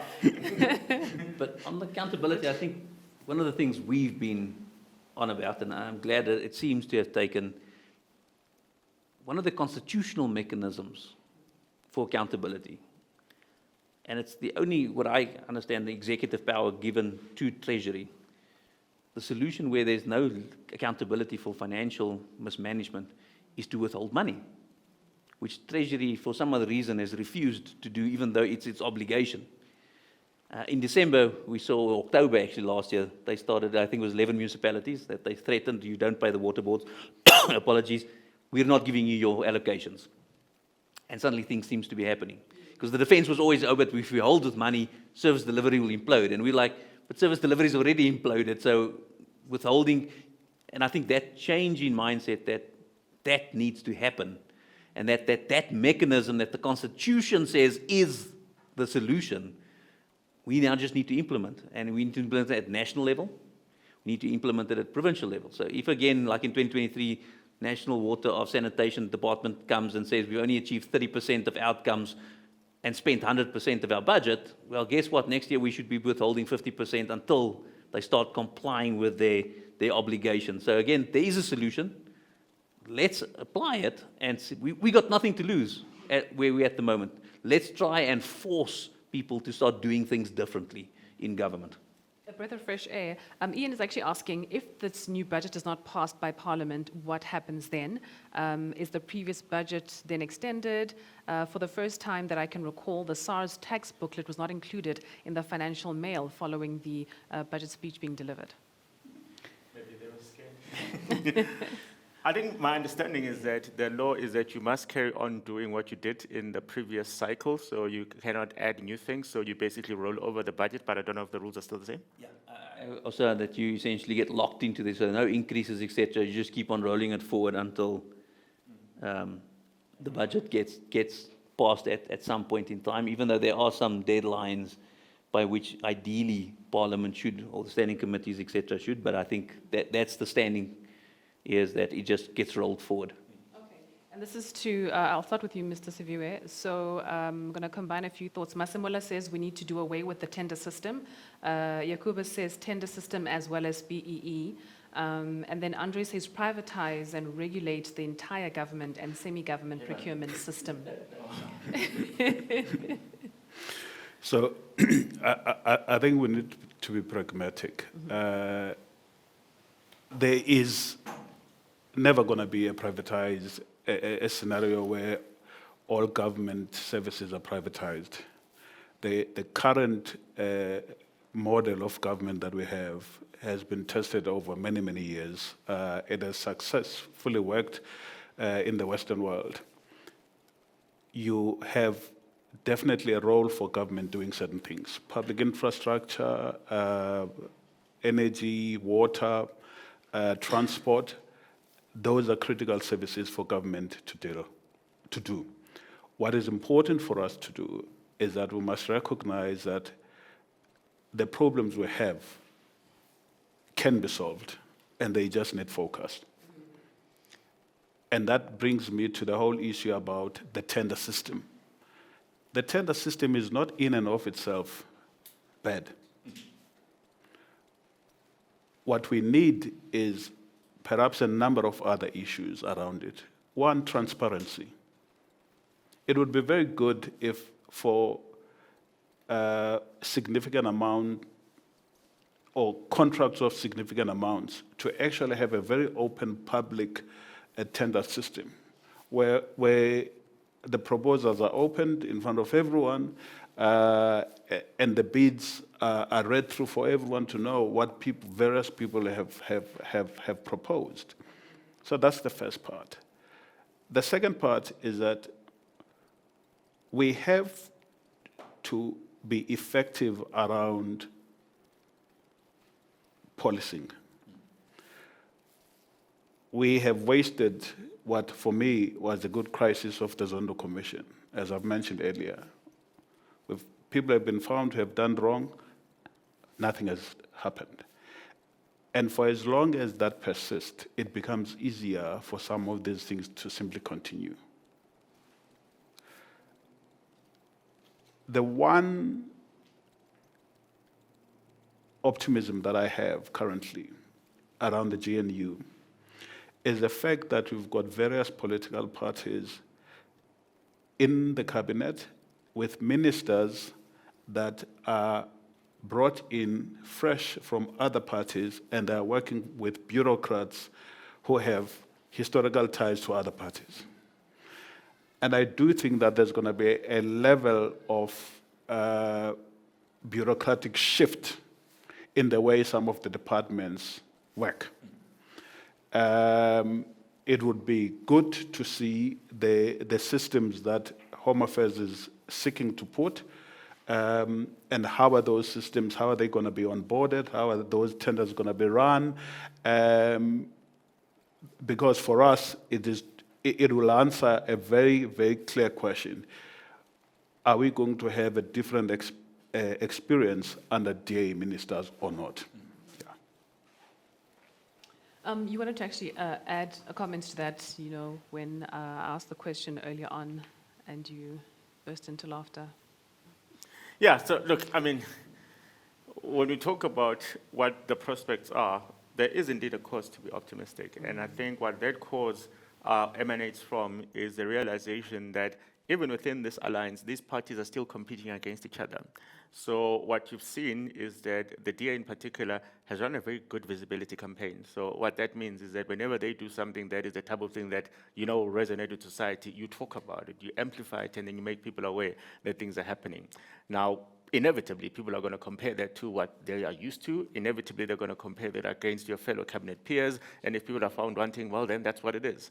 So what we're hoping then becomes a new way of doing things is that everybody then feels compelled to do something a bit better, a bit different, so that they can equally match that particular message. Because in the absence of that, I think it's even more dangerous for the ANC to be seen to be displaced by people that it's put into this particular partnership, because then people are going to say, well, why should we ever give you that type of unilateral decision-making power again? There's another interesting point that I wanted to explore, and I mean, the question was, what can the ordinary man do? I think the ordinary man has done a lot. I think the fact that we now have a very different political accountability system is the big win of last year. For 30 years, the ANC had an open corridor, and the danger with the ANC's open corridor is that open corridor means that a cabinet minister from the ANC is going to come up with an idea, and then that idea must then be taken through parliamentary processes, the National Council of Provinces, ultimately synthesized to a public consultation process until it ultimately becomes law. What ANC ministers never had a fear of was a fear that it could be rejected, because who they present it to is a portfolio committee that is dominated by them and is chaired by them. That portfolio committee makes a recommendation to a parliament that is dominated by them. If it has to go to the National Council of Provinces, they control 8 out of 9 delegations. But the danger was that the ANC caucus is then dominated by people who harbor ambitions of being the minister someday in the future. So I'm not going to come and interrogate my fellow comrade who is senior than me in that particular portfolio, because one day I want to be in that particular position. So you ended up with a very, very broken system that wasn't as robust as it needed to be. And obviously, it meant that even if I was an opposition person and had a very clear, alternatives that were better than what you proposed, who cares? You're still going to outvote me anyway. So what South African voters did is that they broke down that open corridor model. There will still be instances where, an ANC idea becomes ANC policy, but that's no longer guaranteed. And the budget is the first illustration of that. So I think that's a very important takeaway from this. So next year in the local government elections, if we were to say that, the citizens must make sure that they do away with hung municipalities, I don't think that's going to happen. So I tracked it from as far back as 2000. So of the current 257 municipal structures, there's always been hung councils from day one. What was the big inflection point was in 2016 that the hung structures then were elevated to the 8 metros. So we've got 8 metros. And it is the 8 metros where the question of financial viability is not that bad, because people have pay rates and taxes. So because you've got those 8 metros where the money is, then the contestation became a big issue. And the contestation was that, well, actually, if I'm now in charge of this particular metro, I need to control everything. And an important thing that South Africans must then remember is that we, the people of KZN, gave you guys a solution many years ago. So what happens in KZN is that the ANC has one fear, and the historical fear was that don't piss off the IFP. And what that meant was that when the eThekwini Metro was being put together in the first iteration of local government, what they wanted to be able to deal with was the question of, well, what happens if the ANC wins the Metro and then leaves the IFP out of government? Can that work? And then they decided that it wouldn't work. So what happens in KZN is that in the eThekwini Metro, once there's been an election and the 10 seats have to be allocated, it's on a proportional basis. So the DA will have a seat in the Metro because they won 20 or 30% of the vote. So that is the eThekwini model. The other 7 metros do not have that. So when he said he wanted to mention a mayor and then refused to do so, when I come in as a mayor in the city of Johannesburg, all the 10 MMCs that were there have to leave because I have to appoint my own. So the sense of paralysis happens in the 7 metros. It doesn't happen in eThekwini. In fact, the only reason where the change of a mayor in eThekwini is because even the ANC woke up and decided Nxolisi Kaunda was simply not competent to do anything. But in eThekwini, we don't have that instability. Everywhere else it is, because the moment you remove him, he has to go with everyone. And I come in with my new people. And the problem is not that we come in with the new MMCs. Every MMC is then allocated a cluster of municipal entities. And because I'm now the MMC in charge of transport, well, I don't know who appointed you guys to that board, so you must get out. I'm going to appoint my own people. When my own people come in there, they're like, who appointed that CEO? We don't know that CEO, so let's suspend that person and put our own person. That's the problem. Restructuring, rehiring, Exactly. refiring before So the work actually we gets have done. to consider the question of whether the eThekwini model is the way to go, because we're not going to convince South African voters to give any party unilateral power. It's too late for that. And in fact, in the last local government elections, the number of hung municipalities was a third. It was 81 out of 257. So a third of government structures in South Africa are already through hung structures. It hadn't happened at national level, so therefore the idea of developing the law to regulate that was not a big issue. In fact, ahead of the national elections last year, the current Minister of Basic Education, Sivyo Kwarube, she put together a bill that says we need to regulate this thing of all these hung councils that become paralyzed as soon as a mayor, as soon as someone threatens to actually put a motion of no confidence, because you don't even have to fire the mayor. The moment you say that we're about to take you out, everyone says, oh, well, let's wait for the new one. So she put together a bill, but of course it was in the days of the ANC being in charge, so they simply vetoed the bill. That's the type of bill that now needs to actually craft the way in which the system goes forward. I'm happy to recommend the eThekwini model, but you guys don't like recommendations from Zulus, so that's fine. But if that's not the answer, then let's have a law that says this is how you regulate these particular structures, because the voters have done their part. The voters have said, let us break the stranglehold of one power, having the unilateral ability to implement a 2% VAT hike. The responsibility now is to elevate that conversation. Okay, Upita, Miriam says, how can the Chapter 9 institutions, the AG and Public Protector, enhance their methodologies and procedures to be more effective and more proactive and add value to the public? Well, I think the Auditor General, I wouldn't put those two in the same boat. I think the Auditor General has been, right? I think the only criticism has been the enforcement of the recovery of fruitless and wasteful expenditure, where people have said, well, you've had this power, well, where's all the money, given the numbers? But I mean, if you read those reports, they're detailed, they're accurate, they paint a very bleak picture of what's going on. So the audit outcomes are not the issue. I think the AG is doing. So I don't think the AG, other than collecting more and more of the money, but again, we transgress into, we keep the savior thing that the AG is going to save us.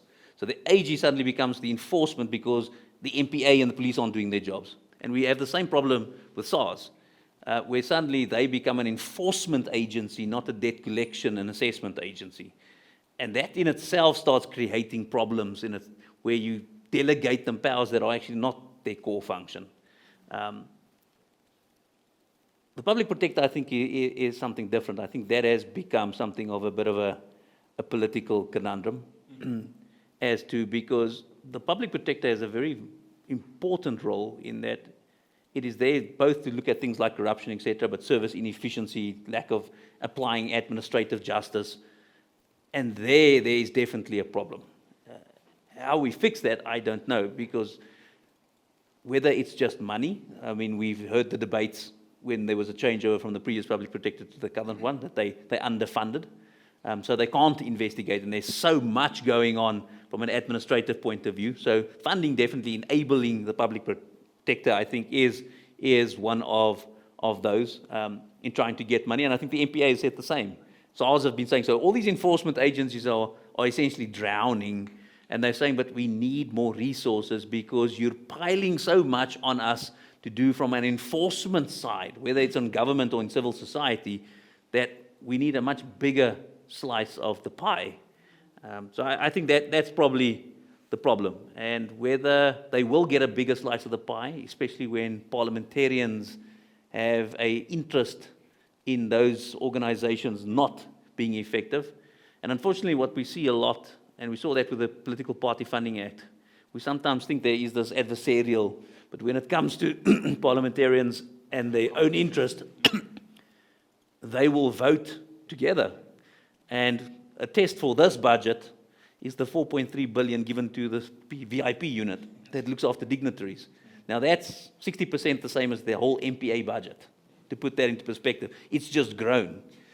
And when we raise this, and Kasato, I know, has been raising this every year, because to us, though, that's like the low-hanging fruit of something that's wrong. The chairperson of the standing committee said, but we must just remember, it's not just the ANC that benefits from this. All political party heads benefit from this. And the question, I think the litmus test this year will be whether that low-hanging fruit, that 4 billion, will that be slashed to 2 billion? Because this is what's paying for blue lights, for those who don't know what the VIP, this is the blue light brigades. Will that be? So will a DA or a Minister of Sport say, we've criticized this before, but I'm willing to give up my security detail and my 50 cars in my blue light brigade and sign off that this budget gets changed. So I think that, to me, is a litmus test whether we can get that accountability, that they hold themselves accountable. Yes, it's easy to speak when you're speaking from the outside. When but now you're not inside, benefiting, yeah. When you're benefiting, are you still going to sing the same tune? Hadrian has a proposal. Perhaps there should be a voluntary disclosure for all government officials who had committed fraud in the past, so that there can be a clean slate and start implementing what they need to do. It appears that no one is being held accountable for fear that their misconduct will come to light. So a bit of a grace period, perhaps? I don't know about that. We've tried amnesty in this country. I don't know if people want to try another version. So just a follow-up on that. I think obviously the VIP part is always intriguing to a lot of citizens because, look, we may not like our politicians, but we're not in the habit of assassinating them. I mean, the last time we did it was, Dimitris Afendas, and that was many years ago because he obviously decided Verwoerd was a problem. We kind of don't really assassinate politicians. But nevertheless, one of the interesting points that you raise here about the AG is that the AG itself is not insulated from the consequences of this political problem. So when the AG goes to present in Parliament, they say that, look, we are a unique institution in the sense that the Constitution compels us to go and do the work. So the public protector is a question of discretion, the NPA is a question of can you put together a docket. The AG has no such limitations. They have to go there and they have to do their work. So you'd imagine that once the law says that they're compelled to do that, then those that they audit must equally be compelled to pay what is due to the AG, and guess what? They don't. So the AG goes to Parliament, and then she says that, look, these are the municipalities we've audited, and they're not paying us. So clearly, if they are not paying us, surely the money must come from somewhere else. And you'd imagine that there'd be a meeting of the minds to say, okay, cool, the Constitution says she must do it. It's not because she likes it, no, because she doesn't like you guys. The Constitution says she must do it. So therefore, in order for this to be a viable model, you have to pay her. If you don't pay her, National Treasury should be able to say that, well, we're not going to send you your money. We have to send it to the AG first because she's done her job. The Constitution compels her to do it. She's done it, so therefore she must be paid. So because everyone in South Africa has an entitlement to political autonomy, then you have the standoff where it's like, okay, cool, why can't you just instruct them to pay?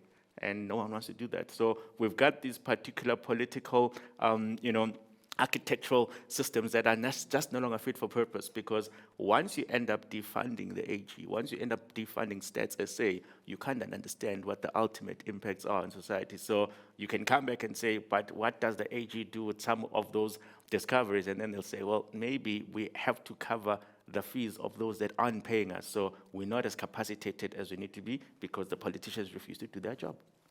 Because the people who are actually defunding them are the same people we need to audit. Yeah. Yes. And I think that, I mean, we raised it on the previous discussion, that there's this weird situation in South Africa where everybody in government owes everybody else in government.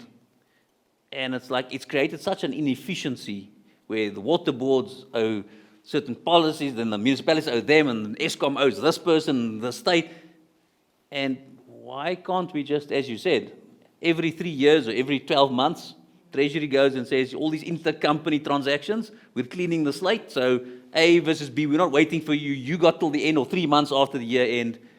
because now people are actually weaponizing their lack of payment. They can actually now force things like the Auditor General, etc., to become dysfunctional, and the MPA by just not paying what was due. Yeah. At least they are simply defunding those. Remember with the Scorpions, they're like, you will cease to exist. Yes. So for everyone else's gradual, with the Scorpions, it was absolute. It's gone completely.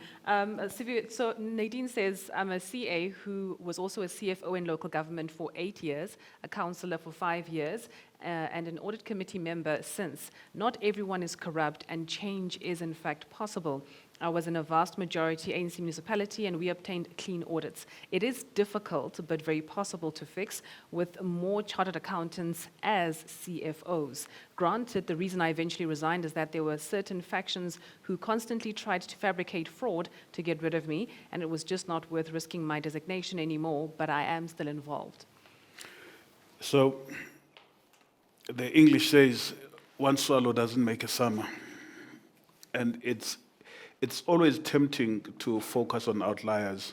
But if I look at this wonderful document that was done by the tax department of SAICA, doing an analysis of municipalities, dysfunctional 26%,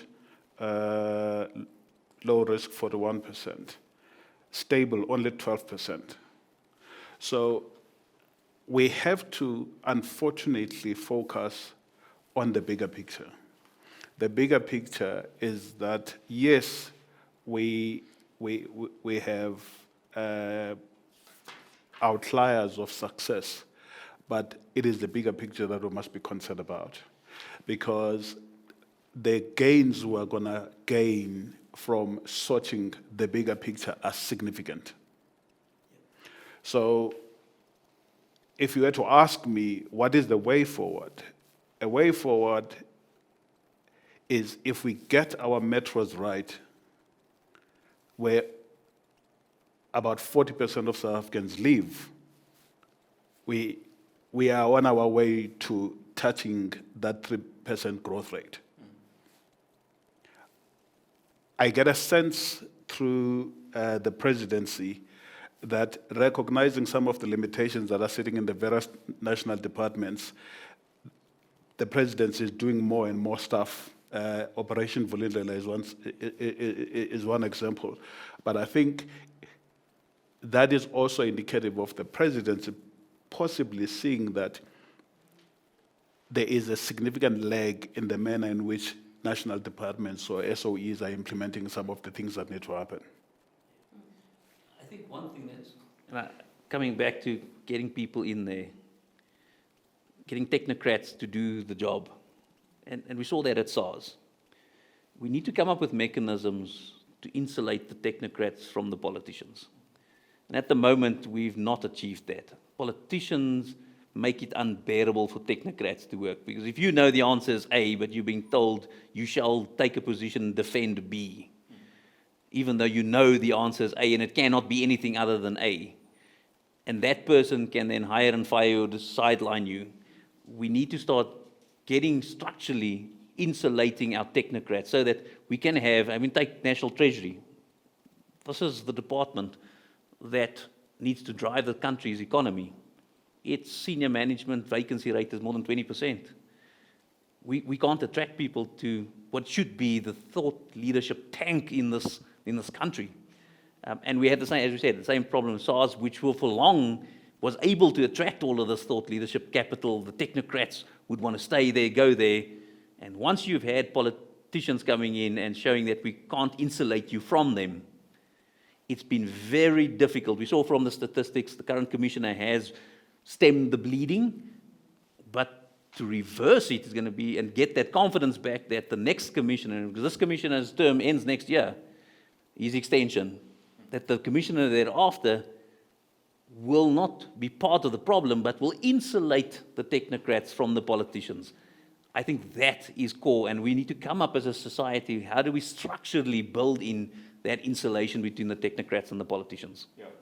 Just briefly, there was a thought about education, that the government seems to be keeping the masses uneducated, therefore they're not able to make educated votes, and it can definitely be seen as, or in the results of the elections. A brief sentiment on that, just in 1 minute. According to the government, they are doing so well in basic education, matric pass rates are very high. So there is some element of education, but I think the bigger problem is not only civic education, but also the awareness. A lot of citizens quite simply just assume someone is doing something on their behalf without taking the proactive steps of saying, well, actually, in my community, this is what I want things to be, so therefore, this is what I'm going to do or not do. But again, in some instances, people just say that, look, I believe that my area of expertise is here, and, somebody else must deal with that other lane, but I think we need to elevate that level of awareness that actually we all need to be actively engaged as active citizens. And I think, one of the great tragedies is that, sometimes you go through particular communities and you look around at, just the grime, as you call it, and then you ask yourself the question, never mind whether government exists or not, surely the individuals and the citizens, the community members themselves should look around and say, actually, we don't want to live in an area that looks like this. What do we do? So there has to be some element of active participation in fixing our own immediate environments, fixing our own communities, and then saying to the state, look, this is what we've done. We need you to meet us halfway, because clearly if the state feels that, well, they seem to be comfortable with the grime out there, why would the state think otherwise? I want to add to that to say we sometimes have a misconceived idea that education leads to good decisions. It doesn't. Empowerment does. I'll give a good example. We've been busy as an organization with what we call the bottom 25% of the schools. Those children, their parents are domestics, etc. And what we have seen is these schools struggle financially to take financial decisions where the parents have. But once you empower them, when you take a set of financials and explain to them what it means, you didn't need an educated person, whether my domestic help or not. I could take a good decision what's for the benefit of my child once you've empowered me to take that decision. And I think that's exactly, Kaya talks about awareness. We need to empower society to take good decisions. Education is one of the things that does so, but just that to me is not the measure of people being able to take good. Everybody has a similar dream. Whether I'm poor, we know we want a place to stay. We know we want to eat. We know we want nice things. We want a car. You don't need an education to make. What you need is empowerment to say, but how do we get there? And as a society, how do we get there together so nobody's left behind? And as we wrap up, gentlemen, I'll start with you, Siviwe, your closing comments. So, my thoughts are the GNU is probably still good for us as a country because we're going to see how the budget approval process is going to unfold. And that's good for us because it means there are opportunities to fix certain things historically and shape a new path. The level of involvement by business in working with government is increasing by the day, and we should see more and more of that.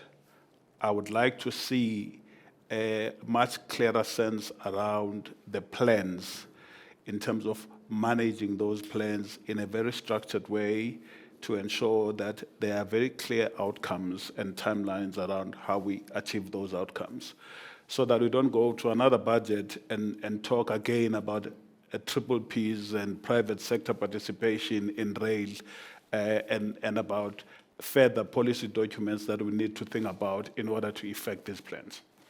Yeah. Kaya, your closing thoughts? So I think obviously we do now operate in a very different political environment, and I think we need to make sure that it is not a missed opportunity to enforce greater accountability in decision-making processes, because I think obviously when you had one party in charge of every single decision for such a long time, there was always a risk that poor decisions would be made, and obviously I think the debt trajectory of the country is probably one illustration of that. So this is the one moment where we then force public representatives to understand that actually citizens are aware and citizens are vigilant of the consequences of actions that are undertaken there. So if you take the wrong decisions, we'll punish you at the ballot. Luckily for us, there's a ballot box coming up next year. Definitely. Peter? Yes, I think I agree with all of this, is that this is an opportunity. It's an opportunity to do things differently, and where people don't want to do it, to compel them to do things differently, because what we do need is the collective wisdom. And I think that has been an opportunity we've wasted before because we've had these ideological boxes that we put ourselves in. Now we should be relying on the collective wisdom. And once we start accepting that that is the way forward, is the collective wisdom. It is then moving on to the next step, is that working together to actually build things together, to actually get things done. Because at the end of the day, nothing will change unless we do get things done. That is the most important. It doesn't matter what the policy is. At the moment, whether you agree it's a good policy or bad policy, just get things done. Get it done, and we'll evaluate afterwards whether it was a good or a bad policy. And I think that's with this budget the same. We can debate whether the degree was too much money or too little money here. Just get it done. Whatever you've given, if you give me 10 Rand to do something, spend the 10 Rand, get it done. Next year, we'll see whether we spent it on the right thing. Thank you. Well, that brings us to the end of the 2025 SAICA Post-Budget Speech Analysis webinar. Thank you so much to my panelists in studio, and thank you to you who's been tuning in for the last 2.5 hours. Thank you for your engagement, and thank you for being a part of the change that we all want to see in this beautiful South Africa. My name is Kiora Petse Hlope. Until next time, Salang Letsogofetse. Stay blessed.